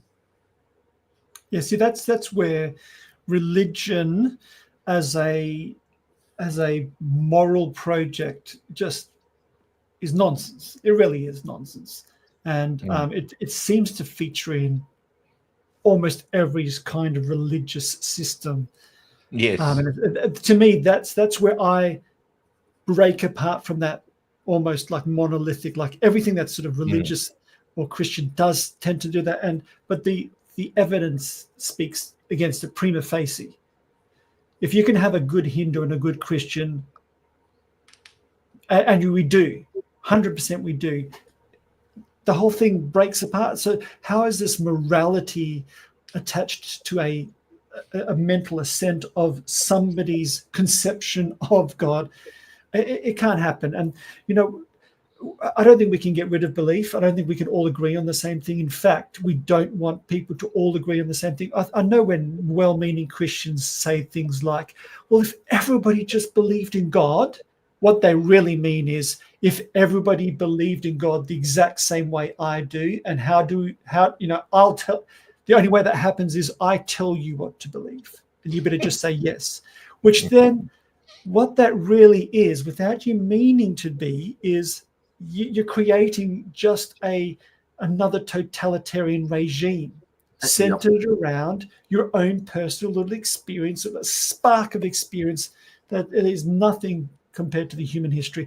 It's totalitarianism is where you end up. Freedom of thought. Maybe what we can have is, and I'm spitballing here, Jace, is I don't think we're going to get rid of religion. I don't think we're going to get rid of ideologies. There's going to be capitalists. There's going to be Marxists. There's going to be socialists. There's going to be Christians. There's going to be Hindus. There's going to be Islamic Nazis. faith. But what if there's always going to be Nazis until we all just learn to punch them in the face? However, Yes. however, if they get enough punches in the face, they're going to disappear. No, I'm joking, mostly. Don't joke But about maybe- that. Punch him in the face. Maybe. Absolutely. See, I'm not an Anabaptist. I'm not a pacifist. But I'm not. maybe there could be with my Christianity, there's humanism. With your atheism, there's humanism. With your Islamic beliefs, there's humanism. And that's where we live together in that space of humanism. But when I go to my church, okay, there's reasons why we enact our religion. But when we emerge into the public space, we don't leave behind our Christianity or our Islamic or atheism, but we understand we're in a public place. And in this public place, the prime value is humanism. And that's the kind of world I want to live in. Yeah. I want to be able to be a Christian humanist, and I want to walk alongside a Hindu humanist and an atheist humanist. I want that world. It's almost like religion and Christianity and Hinduism are going to take a second spot or second place to humanism. It seems to me that Christianity is not enough if one has to refer to humanism as being the need of all of us to come together. But anyway, look, I want to jump across to very good point. I was going to say very good point. However, from my point of view, Christianity at its highest ideals is humanist. It has metaphysical and other values that are Christian, but its highest expression is humanist. And probably the highest ideal of a Hindu is a humanist. Yes, in its expression. So I just worry. Sorry, I just worry that giving it a name, like calling it humanism, is putting a box, or it's pigeonholing something that should just be an innate part of all of us. We don't need to give it a name. It's not humanism. It's just the human condition. It's just what we are and who we are and how we should be. Look, that's okay. We tend to need words to identify us, don't we? And put ourselves in little boxes. And I'm doing this, which is kind of weird. I must be ADHD then, So, stuff like that. But look, I want to jump across to the atheist perspective who's just joined us. I think, if I remember correctly, when we had those 700 amazing, well, there wasn't 700 people, there were 700 hits. It was about 40, 50 people. But the atheist perspective, I think, first joined us then saying, "Hi, guys, hope all is well. The Christian concept of God is contradictory," followed up with another comment of, "It is incoherent gibberish." Some more ontological perspicuity. Yeah, look, settle down. I mean, fighting words. It is, it is incoherent gibberish from the atheist perspective, as exactly we would expect you to comment, and not that that's a bad thing. I mean, look, expand on that if you could. Why have you come to a place in your life where you think that? And I agree, just quietly between you and I, because I mean I'm not a believer. I don't call myself an atheist anymore. But that's just simply I think labeling people who don't believe in something is just paradoxical. It just doesn't seem. Yeah. I don't call myself anything because I don't believe in Santa. I just don't believe in Santa, and I grumpy. And I don't that'd be the term for that. Just grumpy. Yeah, grumpy old bastard. I think is the label. So that's my reason why I don't use the word atheist for you, the atheist perspective. But what happened? Were you once a believer? Did you get out of it? Have you always been an atheist or whatever? I'd love to get some more feedback. But thank you so much for being a part of us. A non-spatial. Hang on a sec. Where are you? Just making it bigger. A non-spatial existence is contradictory because an existent is necessarily spatial. A non-spatial existent is contradictory because an existent is necessarily spatial. Okay. Rich, I'm going to hand pass that over to you. Is that, we talking word salad here, or is this a... They're very specific terms, I think, probably leaning towards not continental philosophy, analytic philosophy sort of space. That statement only works if you have a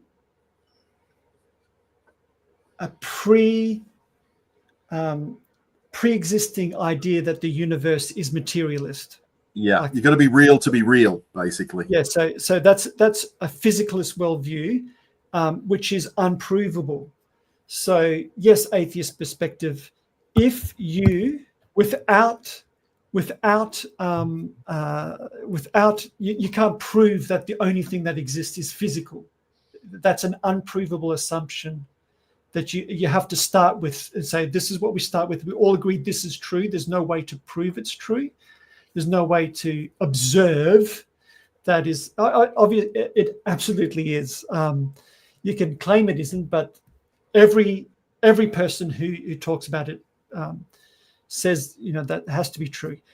So therefore, within that worldview, if you buy into the thing that the only thing that exists is physical, is the physical universe, that's true. The claim on many fundamentalist kind of Christians falls prey to that kind of thing, because they talk about God as if it's a physical being within the physical universe.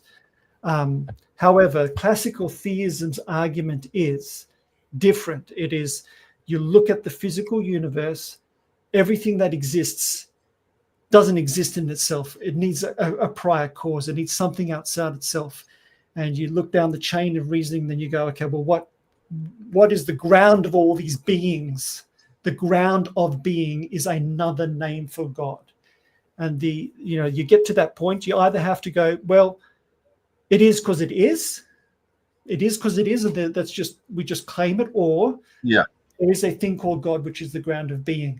And there's no way to prove it one way or the other. It's like what you find the most convincing. Are we rejecting the ephemeral altogether? I used two examples. We're now starting to look at the quantum state of things.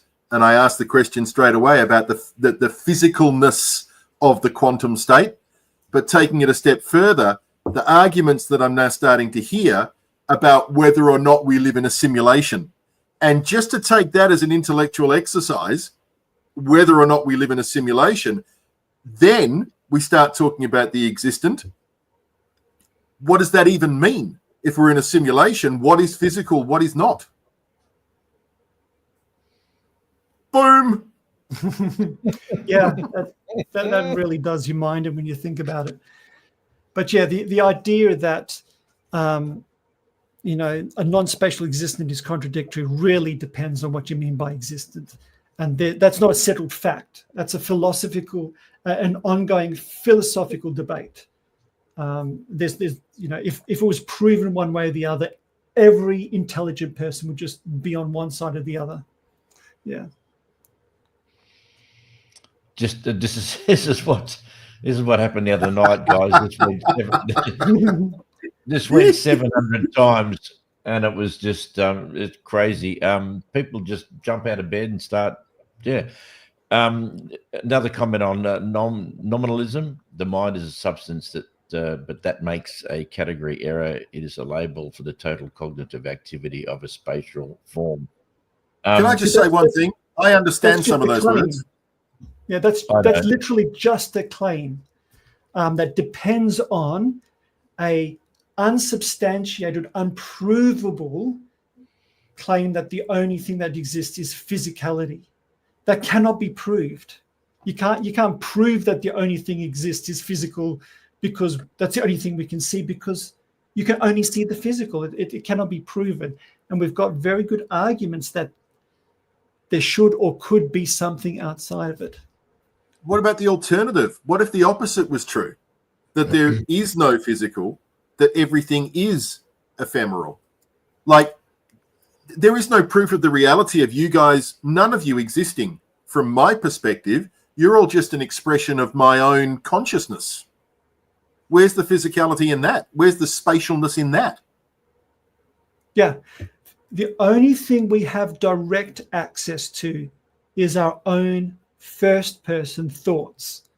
That's the only thing.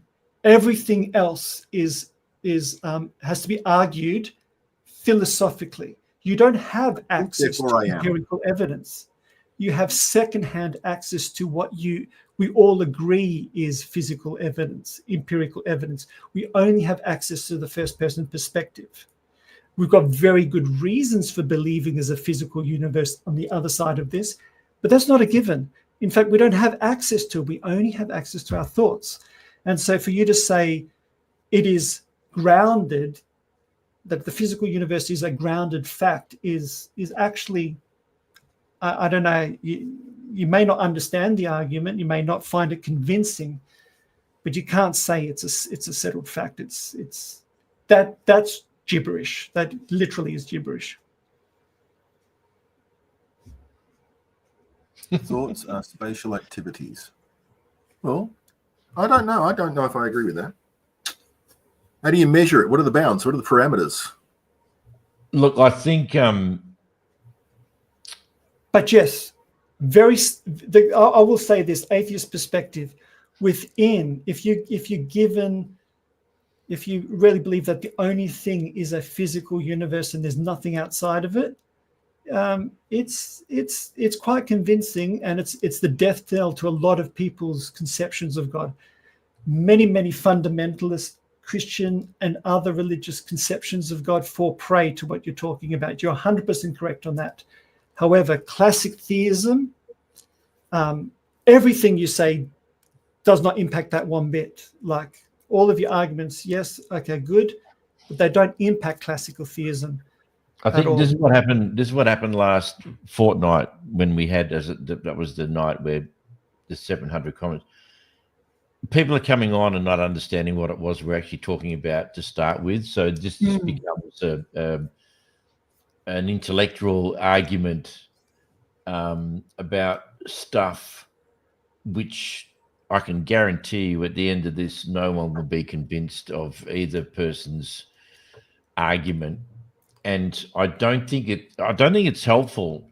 The whole point for those people, including the atheist perspective, if you just want to stop chucking stuff on for a minute, and it's not a well, obviously that didn't work. Comments. Well, he's got about a 15-20 second delay from what you're saying. 11 past 12 past 12 past 13 past. This is I don't want this to be what the podcast is about. This whole podcast was to set up because as a converted Christian to an atheist, I want to talk about examples of evidence and proof for the existence of God. This is not helping at all. I know it makes you feel good because you can put lots of really interesting comments together, but it's not going to get closer to understanding about God. It really can't, and it's not about quantity, it's about quality. So if you had half as many comments on there, but give us time to actually discuss each one rather than just banging them on as quickly as you can, it's not helpful, and you're not listening. Because it might be interesting to ask atheist perspective, like one of our questions, which is what we were talking about just before, which is can such a world without religious belief even exist, let alone in the near future ever, given what people are like? That kind of question would be interesting to see from. He's obviously thought very deeply about some of the metaphysical stuff, but how does he see that emerging into like actually what people are like? Sure, it reminds me of that saying, none of us are as dumb as all of us. The atheist perspective, what you need to understand from my perspective, and I started this podcast with Rich over a year ago for a specific purpose. I used to be into marketing, many other things, and I love the idea of show and tell for 10-year-olds. If you put stuff on here that 10-year-old people can understand, and I'm not suggesting that any of us need to be 10-year-olds and spoken to that way, but then you encapsulate the whole audience. If you write in the manner that which you are writing, which is obviously meant to sound super intellectual, and I'm sure you consider yourself a part of the intelligentsia, and that's fine. But for everyone else who just wants to talk about religion and belief, this is not helpful. And if you're going to continue on just putting post after post after post that we haven't even got time to read, I will block you and you will no longer be a part of this. Now, we don't want that to happen. We want you to be a part of it, but you need to listen to what it is that we're actually saying. Okay, we need to talk about stuff so that everyone can be involved, and it's not just you and maybe one other person who can wrap their head around about what you're talking about. It's intellectual word salad, and it's not going to cut it on this podcast. So your choice, my friend. Hello, somebody else has come in. B movie was a mistake. That's from last time. Was it math doesn't exist, but it's everywhere. Pythagoras consider math Truth, though, that is an objective truth. Yeah. Okay. Maths is not an existent. Math is in an exercise that refers to the activity. The atheist perspective, and I have to call you that because that's all we've got to go on. Stop. Otherwise, I promise I will block you. It's not helpful to anyone discovering whether God is real, what atheists really feel. You're not talking about stuff as an atheist perspective. This is not atheism. This is, I don't know what it is that you're actually doing. Atheism is not a creed or a belief or a group. Atheism is the lack of evidence on the claim that there is a God. So if you want to talk to us on that level, fine. Events are not existent. Category error. I respond to the movie. It's AI. That's the problem. It's a bot. Yeah. So let's just break it down and let's talk about stuff that interests as many people as we possibly can. Otherwise, we're just going to alienate everyone else who wants to be a part of the podcast. So,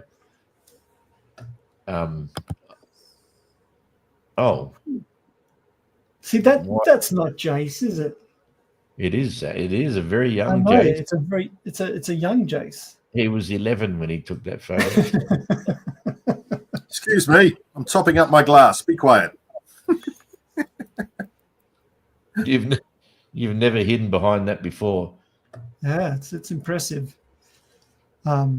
Atheism is, see, here we go again, is polysemous in sep. It is both. Well, what the fuck does sep mean? Seriously, mate, it's not helpful. It's not. Okay, I'm going to give you one more chance, and then I'm blocking you, mate. I'm sorry. If you're not going to listen and you're not going to be guided by our podcast, then I'm going to block you. Okay, that's done. How do I block him, Rich?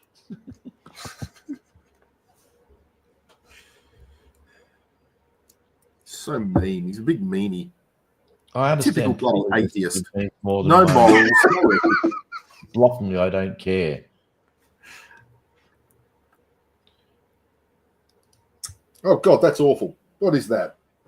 Ugh. Shiraz pressings. Is that all like? Right. I put him in the naughty corner. Oh dear. Well, there goes our episode. I'm not sure how to get him out of that. What time is it? 10:30. Good Lord. I know. Hey. I was just Gentlemen, I'm thinking going to have to fly shortly. Yeah, me too. Well, we saw you do that. Rich, how do I unblock what I just put on? I have no idea. Oh, come on, mate. I think he's gone. No, I did that. I put user Well, in timeout. that's the atheist perspective for you. Oops. How did you get? Now you're banning poor B movie. I've banned everyone. But the B movie was a mistake.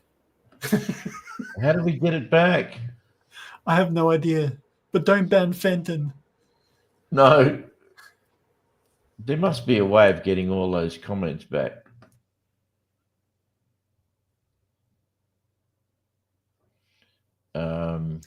Atheist ban, we're banned. I didn't ban. Sorry, atheist perspective. I didn't mean to ban you. I was just getting you out of the system for a second. And B movie, I banned you as well, and I didn't do that on purpose. I'm so sorry. Wow. Yeah, I don't know how to reverse what I did. So we haven't done that before. Okay, that doesn't. See what you've done, you guys? Well, I don't know. I know who the perpetrator here is. Not pointing at anyone. I don't know if they could come back in if I've done that. They might not be able to. Whoops. Yeah, I'm not sure how.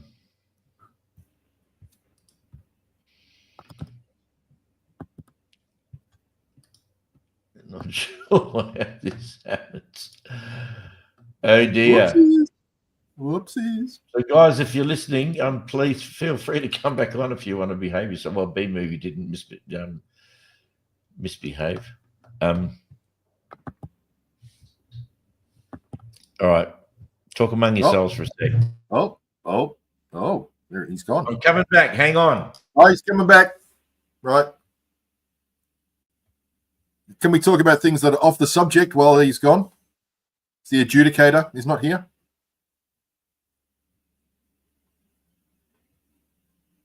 Is my microphone working? Can you hear me, Rich?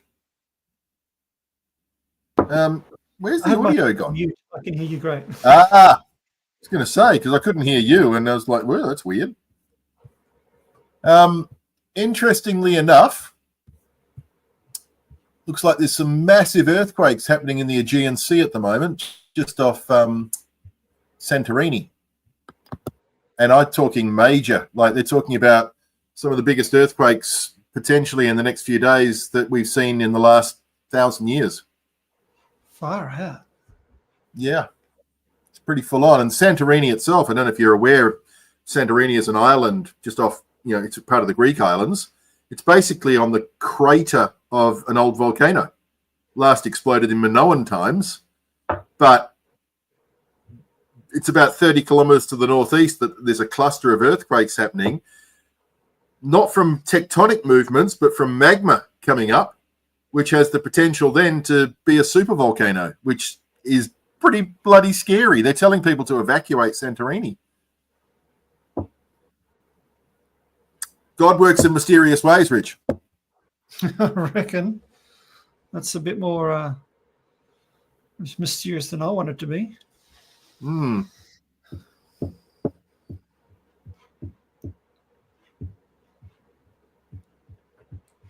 Yeah, I know it's probably a podcast for another time, but one of the ones I would like to touch on is this whole idea of guilt and what benefit it serves.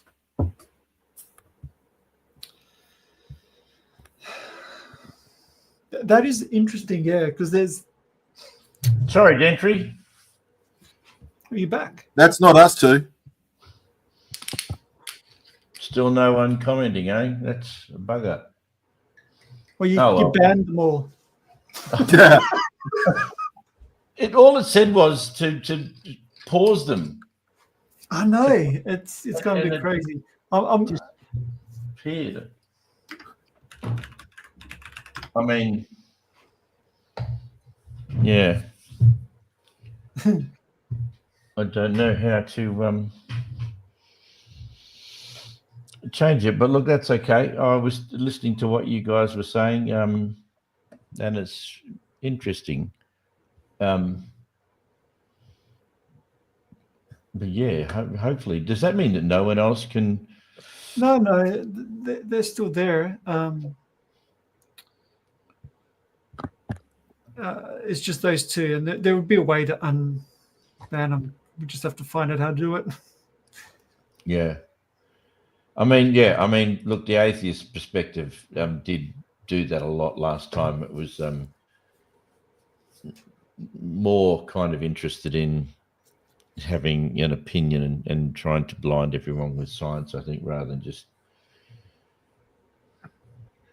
Yeah, you know. I think what we're talking about is how it impacts how we live and move and be in the world, rather than trying to actually find a way to prove one way or the other. I think all of us have really We're a little more prosaic. There's no way to prove this, otherwise all the clever people would all believe the same thing, and clearly that's not happening. Yeah. I think it's much more interesting to be talking about in this messy world that everybody's not going to agree in. How's this thing going to work out? Yeah. Yeah, I mean, the reason why I like that is because it's inclusive, whereas what the atheist perspective is talking about is not inclusive at all. It's just his or her way of feeling good about the fact that they can, use big words and long words and talk about kind of subliminal stuff that for the vast majority of people just don't get it, nor I'm not the slightest bit interested. There was someone last week was kept on bombarding me with I can't remember what it was that they were talking about, and no matter how many times I said please stop, they just kept on going. And it's like I'm not interested in what it is you're talking about. If this is not what it's about, it's word salad to make yourself feel good. And if you need that to feel intellectual or feel smart or whatever, that's fine. But yeah, we're talking about real stuff that real people can wrap their heads around and try and figure out this whole and if those people who are listening who don't know what we started out talking about tonight at 8 o'clock Australian Western Standard Time, which is early for you if you're in America or Canada or whatever, talking about what would the world be like without religion? How different would it be? Regarding technology, regarding medicine, regarding wars, regarding every single solitary thing that happens in the world. What would it be like without religion? Just trying to wrap our heads around the possibility of, not that we're thinking that that's going to happen and going to become a reality, but we're just wondering the impact on the world. Would the world be a better place? Would it be a worse place? We're just throwing that around and having some fun with it. Jason's completely and utterly frozen. Jason, I don't know if you can hear us at all. Speak if you can hear us. He's frozen proper, isn't he? Well, we know it's cold around Albany, but I wouldn't have thought it was that. I wouldn't have thought it was that cold. No, I don't know what's I really want to get rid of these things on the screen. It's driving me crazy. It makes me feel. If there's anyone listening who hasn't made a comment yet, can just any comment, just let us know that you're listening, that we're actually getting through. Because we deleted some conversations. Well, not we. When I say we, I mean Rich. I mean, I did it, and now I'm a bit paranoid that we're not going to hear from anyone. So if you are listening, give us just a quick comment to let us know that we actually are broadcasting. Because I don't know what's happening. It's just kind of all. Just bringing that up just to see if it makes any difference. No, it doesn't. Oh, so it says it was banned and their comments were removed. Well, that wasn't my intention. The atheist perspective and B movie was a mistake. I didn't intend removing anyone at all. But it appears that is what has happened. So I'm sorry about that, Chief. Oh, okay. Basically, I just found out the next stream will reset it. They'll be able to comment next time. Next time when we do this the time? The next episode, yeah. Can we not refresh what we're doing? No. Just found the help article on it. Right. Okay. Oh, good one, Pete. Good one. And Jace has disappeared. He might have had to bugger off. Yeah. Well, I do know that I have to move on because I've got a full day of work tomorrow. But I think this is a very good subject. I think Hitchens, in his book, he does it imperfectly, but I think the main idea is that we really got to critically examine religion. And I don't know of very most people who are in Christianity and other religions. They're not there to make the world a worse place. No. So we all of us in our religions, that if you are a part of it, you're not wanting to make the world a worse place. So then critically examine the actual impact of what you're doing. And if you are making the world a worse place, that cannot be the work of God. Let's just pick on Christians. It cannot be the work of the Holy Spirit to make the world a worse place, to make people, vulnerable people, even worse off, to make people scared or frightened or damaged. Hold back medical advancements that can truly help people. As a Pentecostal Christian, we believe that God, that healing, supernatural healing is real. Well, then why would you want to ban other things that we know will heal people in vast scales, that didn't depend on the meeting just being right with the right preacher and the right prayer, but it worked everywhere regardless? If we really do believe in healing, we've got to believe in healing however it comes. And if our actions are stopping good working in the world, there's something going wrong in our religion. We may not give up religion like you have, Rowie, but certainly we've got to take a good look at our own religion if we want to stick with it. I want to stick with it. I still think there's enough good worth looking at it, but I'm starting to give up stuff that I know is hurtful and harmful. And if I don't believe, as Hitchens says, that religion poisons everything, but a lot of it does. And we've got to, if we're going to save our faith, we've got to throw out the bathwater. We have to get rid of the poison. And I think if nothing else, Hitchens is at least given a catalytic moment for people to have those conversations and ask the hard questions. Religion's got a lot to answer for. And I think you have to read the whole book. I don't think it's fair to say that religion doesn't poison anything. When I first heard him say that, I went, really? Everything? And then when he goes on to explain what he means by that, it's fairly hard to argue from that perspective.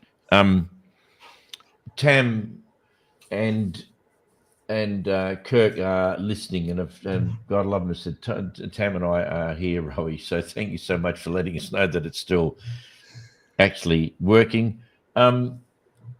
You guys are incredibly dedicated. I don't know what it is that we do that you find really interesting and fascinating, but it's terrific. We do try, and it's nice to have people listening, particularly at this late time of night. If you're up to it, guys, and we're not putting any pressure on, we just like to hear your opinion, because you're people who have viewed us doing this for some time. What do you think? Do you think the world would be better off without religion completely, or do you think that it offers enough to warrant having it on this little planet of ours, whether it's been made a better place or a worse place? I don't think anyone's going to argue that there has been massive contributions made for humanity through religion. There's no question. It's not an argument. It's a fact that there has been many, many good things done. But also, likewise, there has been,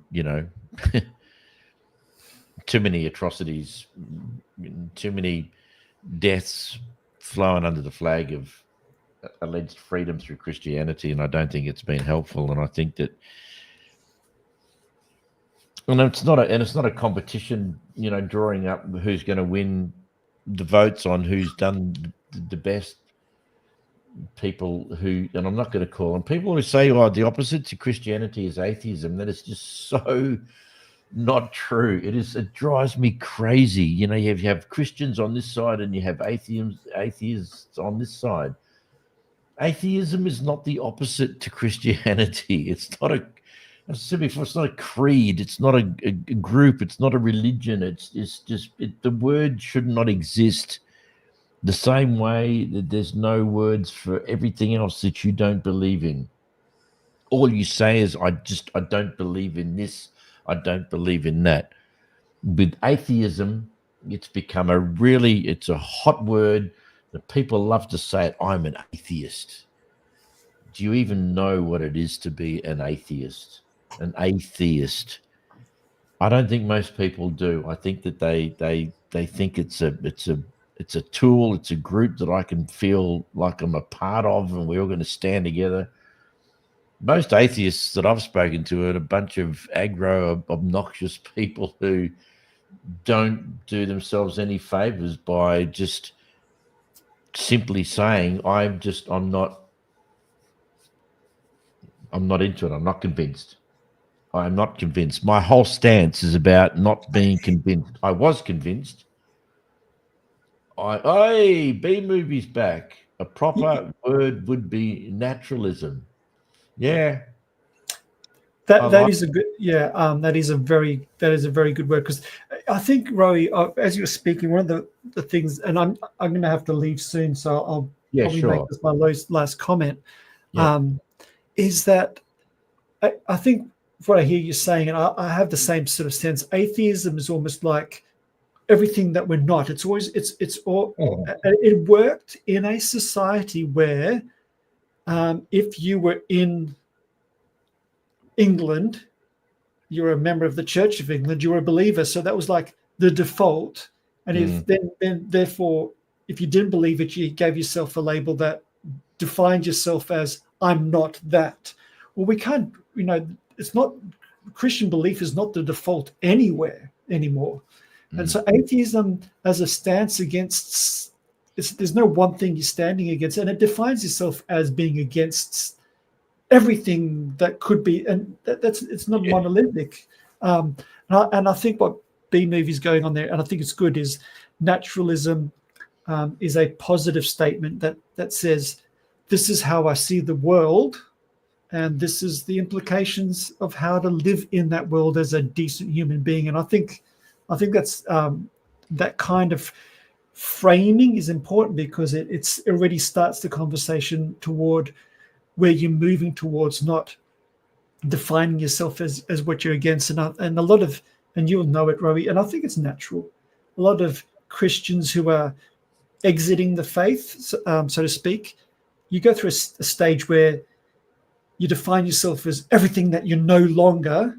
And you've got to get to a point where you're not allowing that previous stage of your life to define your life. Like, not close the door, but maybe just draw a line and say, okay, I don't need to define myself by who I'm not, but what I'm moving towards. And that's what I think Jace is so good as, it's not what he's against it. He's like, okay, this is what I'm for. I'm for humanity. I'm humanism, goodness. Don't be all of that sort of stuff. And I think that's good. Would you agree that someone like Jason,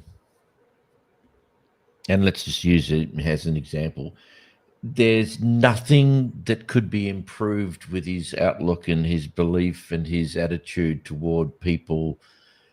Nothing would be gained by him becoming a Christian.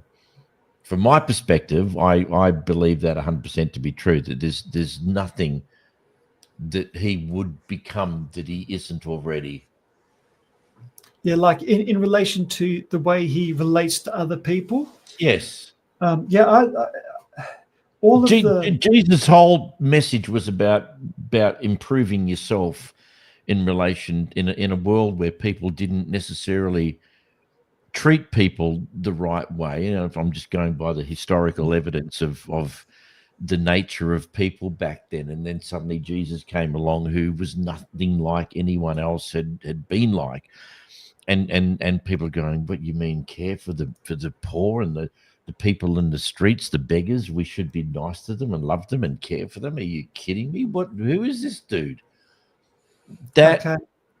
if that was the character of Jesus, teaching us all of the things that we perhaps had missed along the way, and certainly in that era, from what I can gather from what people were like in those days, it was pretty much like today, but on steroids, as far as not being, open and caring and loving, and I don't know that that's what they were like. I'm just going on the rough reading of the scriptures, and then Jesus was everything that they weren't. Now you Yeah, could get Jason and say Jason is everything that a lot of people aren't also. The same could apply to you, same could apply to me. It could apply to the people that we love, who we've encouraged to be loving and caring and all nice kind of things. I cannot see anything about the nature of Jason that would be made better. And just by the way, to let you know, he did let us know that his computer crashed and he can't get it started again. Yeah. So he's having some sort of perhaps weather issues or whatever down there, but that's what's going on with him. So I'll answer that question in two modes or two kind of ways. I think no, I think there's nothing that Jace would do, like if he joined a church and maybe got baptized and attended all that thing. I don't think his way of being in the world would be improved in any material way. I think he's already embodying a lot of what people are trying to do when they join the church and things like that. He may have personal experiences that may be different being a part of a church community than not, but I don't think he'd treat people any better by becoming a Christian. In the scriptures, there's an interesting thing that the story where the young rich ruler, it's called, he comes to Jesus and says, I've done this, I've observed all the religious, what do I need to do to inherit eternal life, is what he asks. And he says, well, there's two things. You sell everything, but there's a teaching that wraps around that Jesus was talking about. He says, well, all of the law and the prophets, all the religion that we follow, what is it? And he says it can be summed up in two things: love the Lord your God, love God, and the other one is like the first, or in some ways it actually is the first lived out, is love your neighbor as yourself. Love yourself, yeah. I was taught in church they're two separate things. You love God, yes, in one thing, and then you love other people. I've come to understand, and it's because you read other scriptures, like in James, it talks about this thing, and it says, basically, I come to understand what Jesus was actually teaching, and I think it's well supported by the text, is you can say you love God, but in fact, the way you love God is loving your neighbor as yourself. Because anybody can say they love God, but if you're not doing anything, what's the difference between saying you love God and just not really doing it, but just saying it and actually loving? There's no difference. There's no difference between a person who says he loves God but doesn't, and does love God, until you start acting in the world. So I believe what Jesus was saying, to love God, the way that we know you love God is you love your neighbor as yourself. And Jace is already loving his neighbor as ourselves. So as a Christian, I'd say he's living the love of God Mm. in reality, because he's loving his neighbor. James says, how can you say you love God if you hate your brother, the person you live next to? That's what he's saying. So as a normal person, a person outside of Christianity, I'd say, yeah, nothing would change. From a Christian point of view, I'd be saying I can see, my worldview is God exists, etc., etc. I can actually see that he is living out the life of God already. That's what the life of God looks like, is loving your neighbor as yourself. Yes. Would becoming an official Christian change anything of that? Probably not, because he's already doing it. Yeah. One addition to that of loving your neighbor and love your love God and love your neighbor as I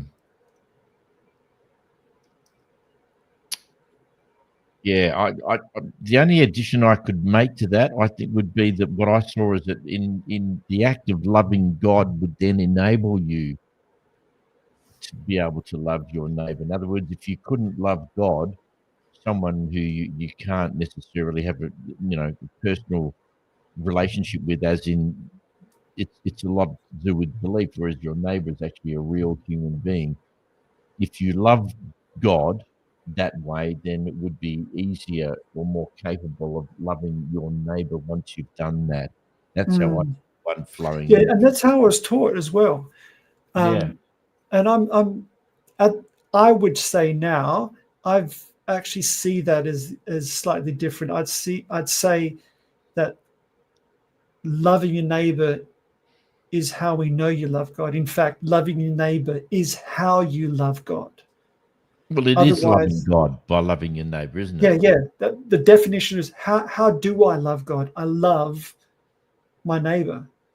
If we truly believe that every human is created in the image of God, is that God, the full expression of God is humanity, then loving your neighbor is how you love God. If you don't love your neighbor, that's how you don't love God. If you pass laws against homosexuals, if you do all that sort of stuff, that's the act of hating God. Correct. And that gets me in trouble. But I think that is Christianity. Yes. Yeah, and on that bombshell, I'm going to say goodnight, because I think Tamara and B Movie was a mistake. I've got some awesome stuff there. Yeah. Do you want to go through them, or are you going to go and I'll go through them? I've got to get going now.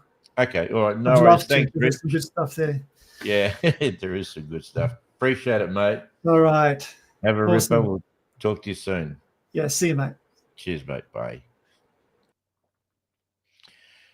So, Tam, it's hard to answer the question. The question was what we're talking about tonight. Of course, what would the world be like without religion? I think religion has been both good and terrible. In my life, personally, it was helpful and life-changing, but now my perspective is more open. Interesting. That's pretty much my perspective as well, Tam. Interested to hear how your life is changing and how your perspective is more open on particularly what. Love to hear back from you. That's a really interesting comment. You got me going now. B Movie, whether these projected ideals like the deist cosmology of the Declaration of Independence, we talked about this a little bit last week, I think, the cosmological argument. Where are we? So I'm just trying to click down on. Jefferson was promoting an ideal, a belief, a myth, or whatever by sustaining that faith that men are given inalienable right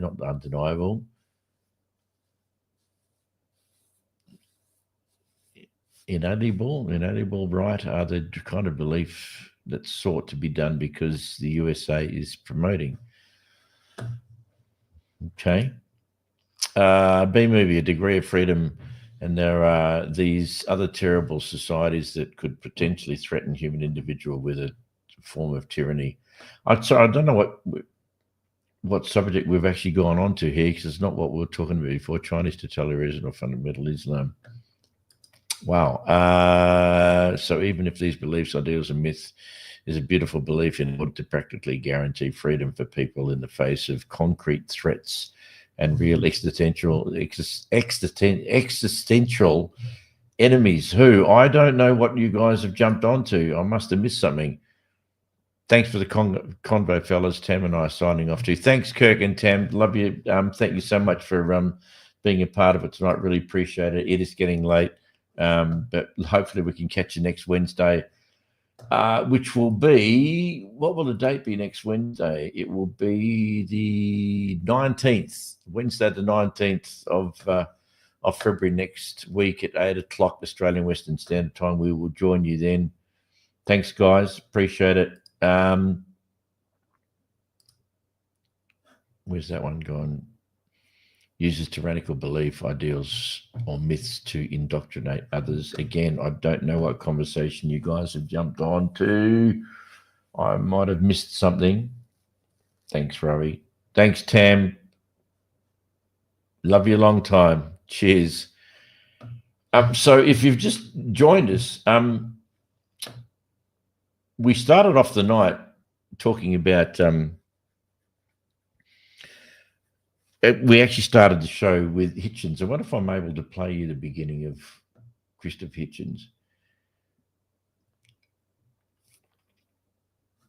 No, I don't. I'm not sure how to do that. But we kicked off the show with a short convo with Christopher Hitchens, talking about how, God isn't great. Religion has poisoned everything. And on the back of that, we decided to ask the question about what would the world be like? And I'll just have a little bit of a look-see at what I actually mentioned. The name of our episode tonight of the podcast, An Atheist to Believe in a Past and Walk into a Bar, is would the world be a better place without religion? And it's been a really interesting discussion about whether it would be a better place.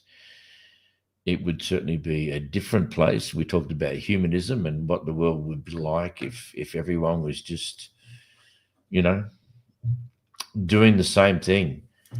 Unfortunately, the religion hasn't created that unified human reality, has it? Not by any stretch of the imagination. But we talked about all sorts of things, as we do. We go off subject, and would love to hear some feedback from you on what you think the world would look like. We talked about the impacts on religion on the world, as far as it preventing stem cell research, preventing the use of medicinal marijuana. Now, for those of you who might have seen Jace on earlier, who has multiple sclerosis, he had 7 amazing issues that prevented his life from being functional. Amazingly disruptive negative, symptoms because of his multiple sclerosis. And after using medicinal marijuana, 6 of those 7 symptoms disappeared. You're talking about a guy who was confined to a wheelchair, had facial paralysis, drooling, all sorts of incredibly disruptive things that happened to Jace. And with medicinal marijuana every day, 6 out of those 7 things have disappeared. Now, he didn't just get marijuana easily. It was a battle. And now, a timely reminder, we are in Australia, where this podcast is coming from. Things are very different around the world, particularly in America. Some things are better, some things are worse.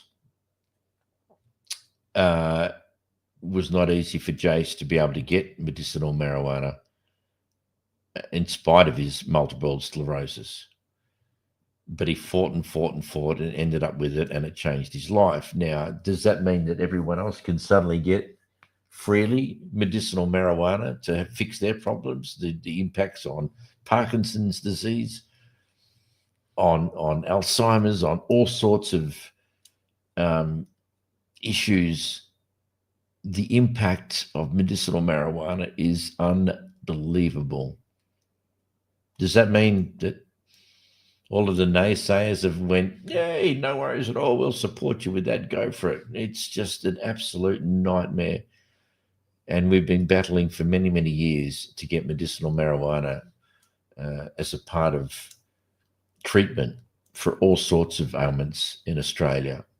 Not sure what it's like where you are, but like most politically backward countries, and we share that with America, Australia has not been, overly excited about making it a reality. The same for assisted dying, which has been a battle. I think most states in Australia now have accepted it, but it took a long, long time to get people to understand that if it's time for you to check out, that is your right and your privilege to be able to do that. That has also been incredibly difficult. Another comment from B-movie: atheism or any rebellious belief or ideals happens because this postulation of a transcendental realm, like achieving heaven as the ultimate standard of reality, truth, and objectivity as the purpose for a pious and selfish lives. Interesting you see atheism as being rebellious belief. I don't think atheism is a rebellious belief at all, or ideal. It's not a belief at all. It is just simply that there is not enough proof to convince people that there is a God or gods. It's not a rebellious belief at all, B-movie. Certainly, I can't talk for other people, but from my perspective, I was a Christian for 25 years. Which is a hell of a long time to be involved in something. I was involved in ministry through Christian radio. And I needed something in my life. I needed some unconditional love that I didn't have in my life. And I was told God could provide that. So I accepted it and felt that love and spent 25 years enjoying it until I got to the point where I realized that everything that I prayed for didn't actually happen. The voice in my head sounded exactly like me. And it became all too obvious to me and my wife at the time who was going through it, and my kids, that this clearly was man-made, that there was nothing about my relationship with God that I couldn't recreate through some other means, whether it be meditation or singing or whatever. There was nothing unique about the experience. And I had the experience, trust me. One day when we've got the time, I'll go through and tell you my story. And it's incredible. It is amazing, very dramatic, very emotional. But after a while, I realized that the love I needed, which I thought was unique to God, was then made available through marrying my second wife and having children. Man, inundated with love.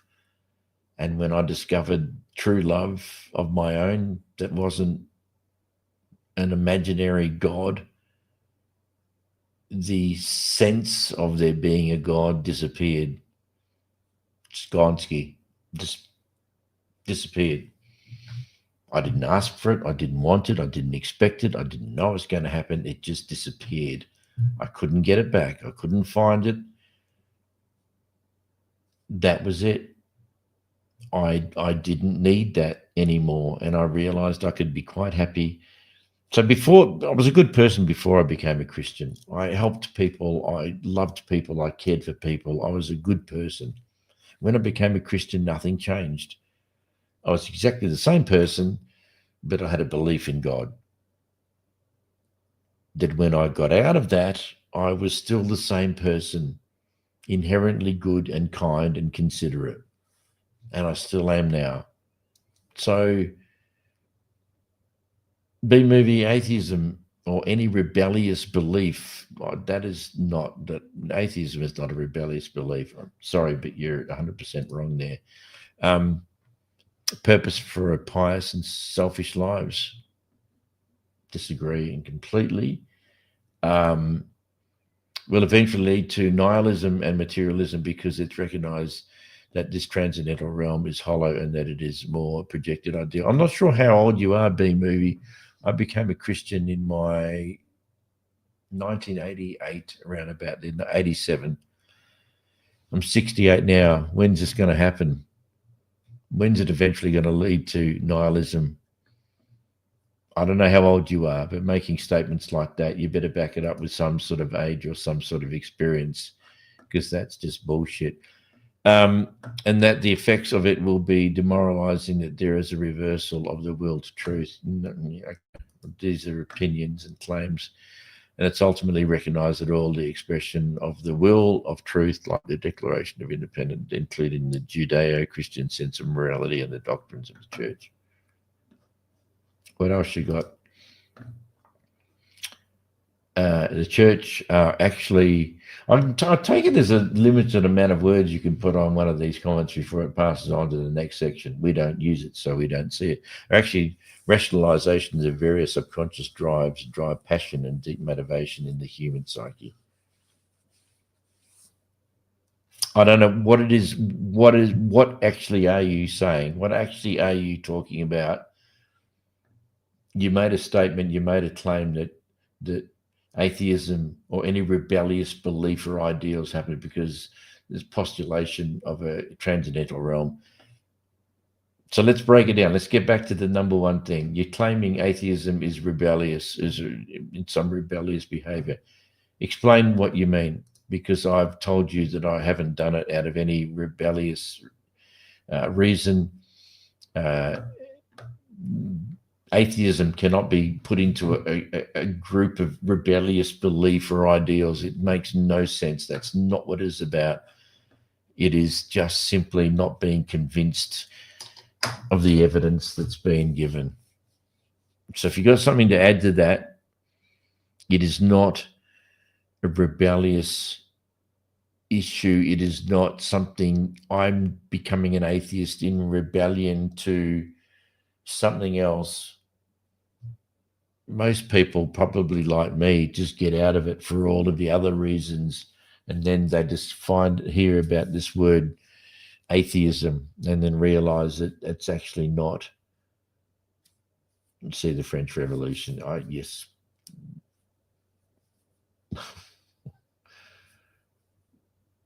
Wow.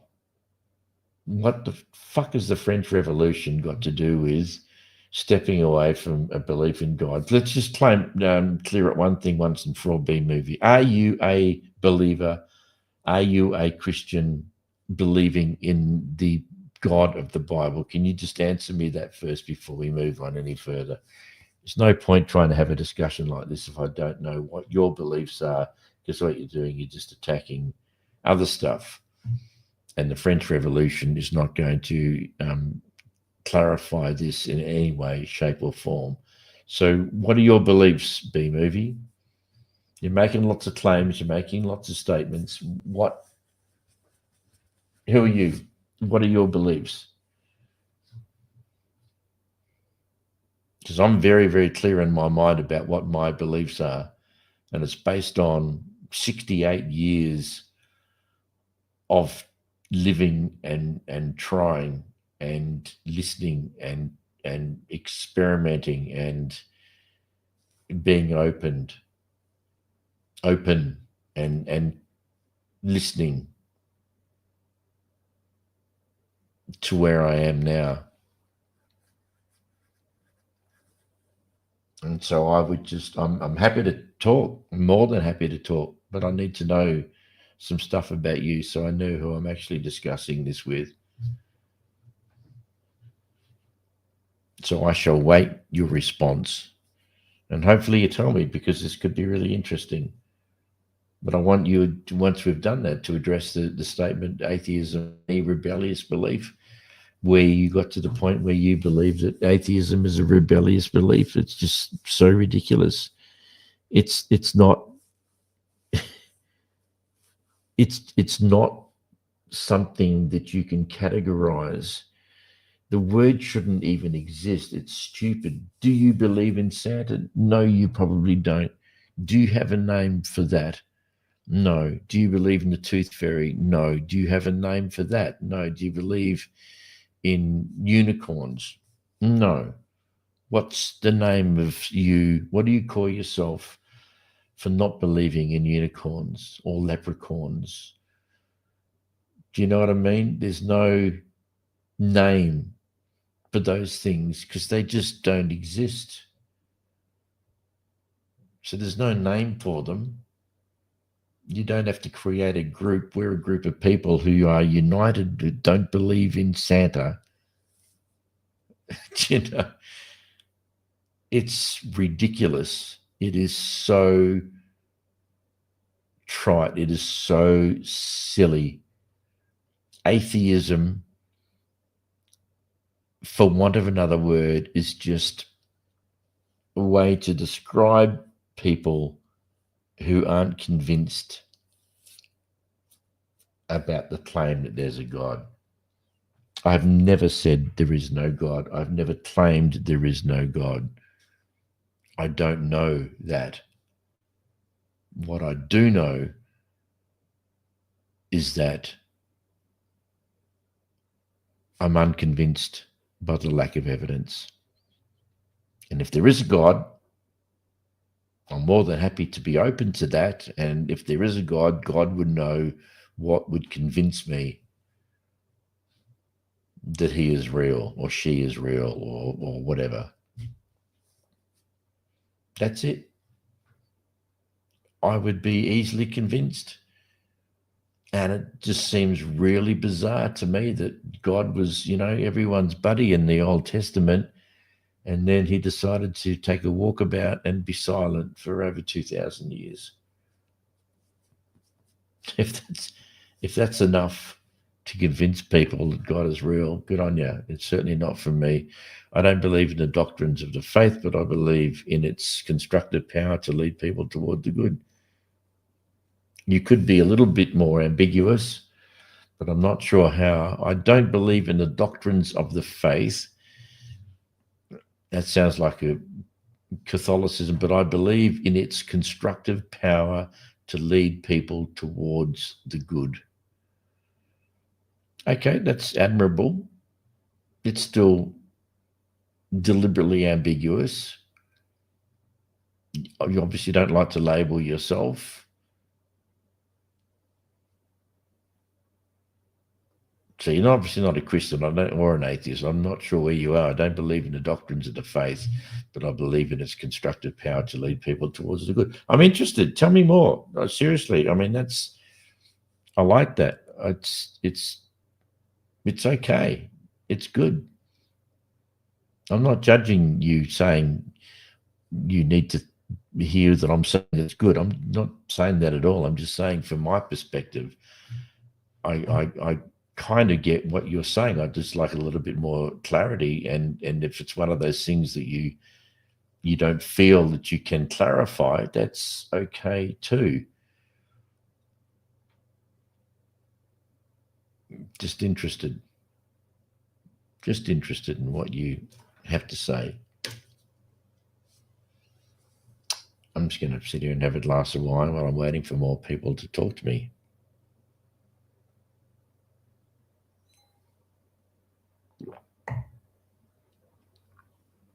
I appreciate that where you are, it's probably just a little bit early for drinking wine.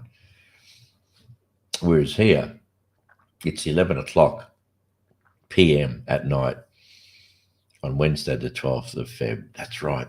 Australia is a day ahead of America and other places.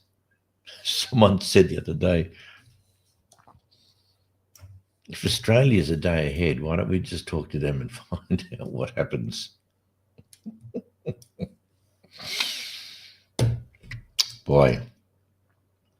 But it's true. It is Wednesday, the 12th of February, 10 past 11. We broadcast from 8 o'clock. We generally start on a Wednesday night. For this podcast, an atheist, a believer, and a pastor walk into a bar. We talk about all sorts of belief.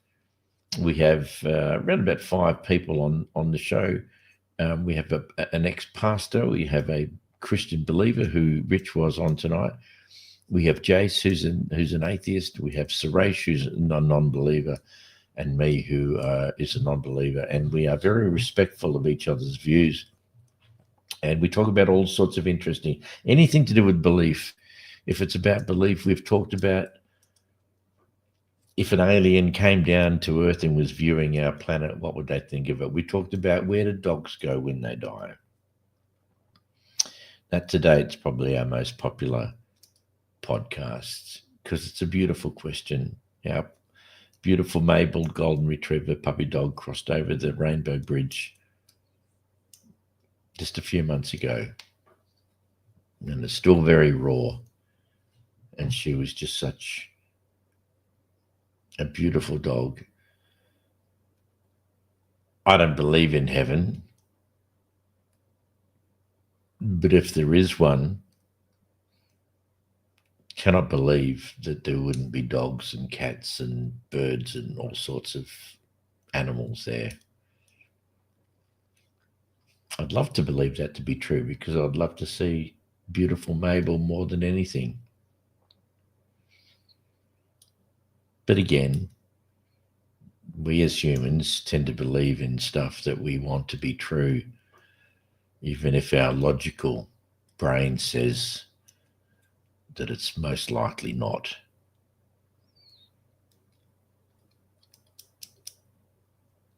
Yeah, interesting. What do you think happens to dogs when they die, or cats, or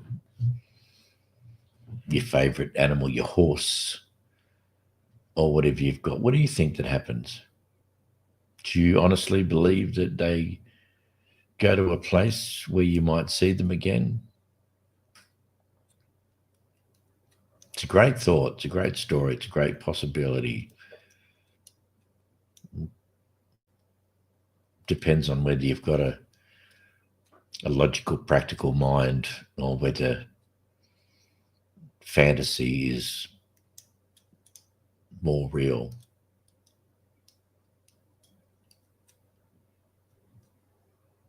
Either way, it's okay. You are entitled to believe whatever it is you want to believe. The only time that that's a worry is if you believe in some crazy shit. See, things are very different here in Australia. I don't know what you know about Australians. I don't know how much you watch as far as from our perspective, but Australia is very, very different. It's like we're very similar to America in the sense that we, speak English and we share so many things. But boy, there's a chasm of difference between America and Australia, and certainly never before as crazy as it is now since Trump was elected president. It's a very scary reality for all of us. One can only hope that this horror movie isn't going to be played out, but I can't see how it's not going to. And I think America now is sitting back, especially those people who thought that Trump was doing the right thing for them, are now sitting back going, oh dear, what have we done? Because he is not the slightest bit interested in making our lives better. He's got his three little oligarchs behind him, Zuckerberg, Bezos, and Musk, who cannot possibly bring anything good to the table at all. What's really scary and sad is that those three men, the two of the most richest, well, Musk and then Bezos, the two richest men in America, could actually eliminate world poverty, but they don't give a shit. They do not give a shit about people's needs. They're not in it for people's needs. They're in it to make more and more and more money and to have more and more and more power and build spaceships and just living out life like a bunch of spoiled little kids with lots of money who can create their ultimate playtime and build spaceships. And sad. Really, really sad. Okay, looking for more comments. I'm going to wrap it up shortly. It's 11:15. Would love to hear from you. If you want to be a part of this podcast, it's interactive. You can do that on YouTube. Just have a look at the little mirror on the right-hand side. There's lots of comments. There's a hell of a lot there early, but I wanted to just, I guess, pause a couple of the comments that were going nowhere, and it was just completely out of control, and I inadvertently deleted them and stopped them from posting. So I do apologize for that. It wasn't intentional. But certainly plenty more comments. Feel free to have a look at them, see what you can make of them. And I'm just going to disappear just for a few minutes, and I'll be back in just a second.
Okay, I'm back.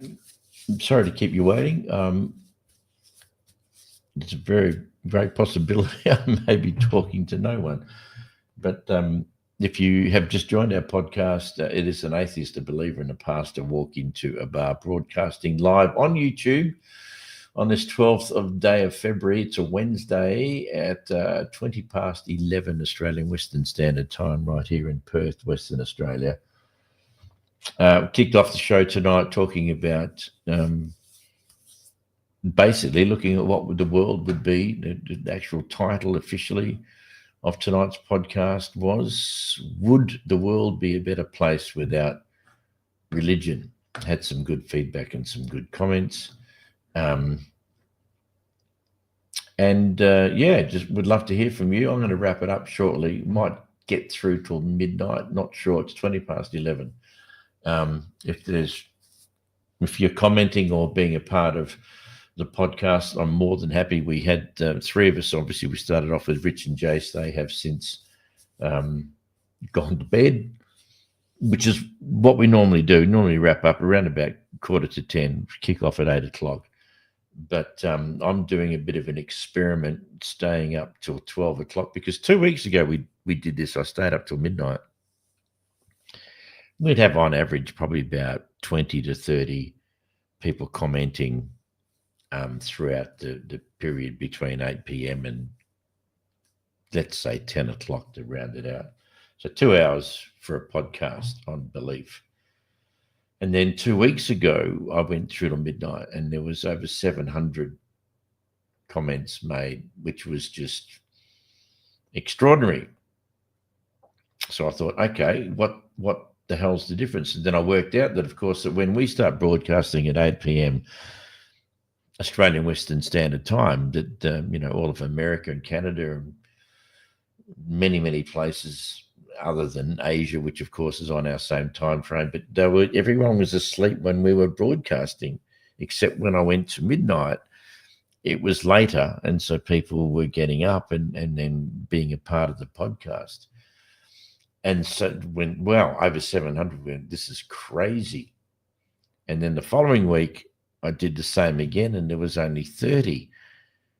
And I thought maybe it was because I didn't promote it on Facebook, and I did this week, and it's definitely been an improvement. But we'd love to have more people involved in the podcast. Fairly good response tonight, but it looks like it's pretty much dried up. So if I don't hear of from anyone who wants to have a chat, look, talk about anything at all. Anything at all you want to discuss. I'm open. I'm retired, so I can sit here till the cows come home and just have a chat.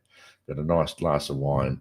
I'm just cruising. If you want to have a chat about belief, about atheism, about Christianity, about God, whatever, just not the deep intellectual stuff, because that's just going to alienate a lot of people. But let's just keep it simple and talk about belief and faith and the whole bit, because I have no doubt whatsoever that the whole religion, Christianity, is man-made. I went through 25 years of it. There's nothing could convince me now that God is real except God himself. And if he wants to expose himself to me, I'm open to it. It's all good. So I've given him the challenge, saying, you know what it would take for me to believe in you. You show me, and we'll see how we go. But up until now, I've heard nothing. I was a believer for 25 years. Haven't been a believer for around about 13 or 14 years. Hence the reason for starting up this podcast. But it is getting late, so I think I might wrap it up. Thank you so much for your company tonight. If you're still watching, but you don't want to be active or talking about it, that is fine. I get it. B-movie was a mistake. Thank you so much for being a part of the podcast. Tam and Kirk, thank you as well. And there was a couple of other people. Fenton, thanks, mate. And the Atheist Perspective, who I had to cut off because it was just, it wasn't crude, rude, or inappropriate. It was just over the top stuff that I didn't think it was helpful to be able to talk about with anyone. So hopefully we can join you next Wednesday from 8 o'clock Australian Western Standard Time. Thank you so much for your company. I shall sign out. Have yourself a fabulous week. Thanks again. Cheers.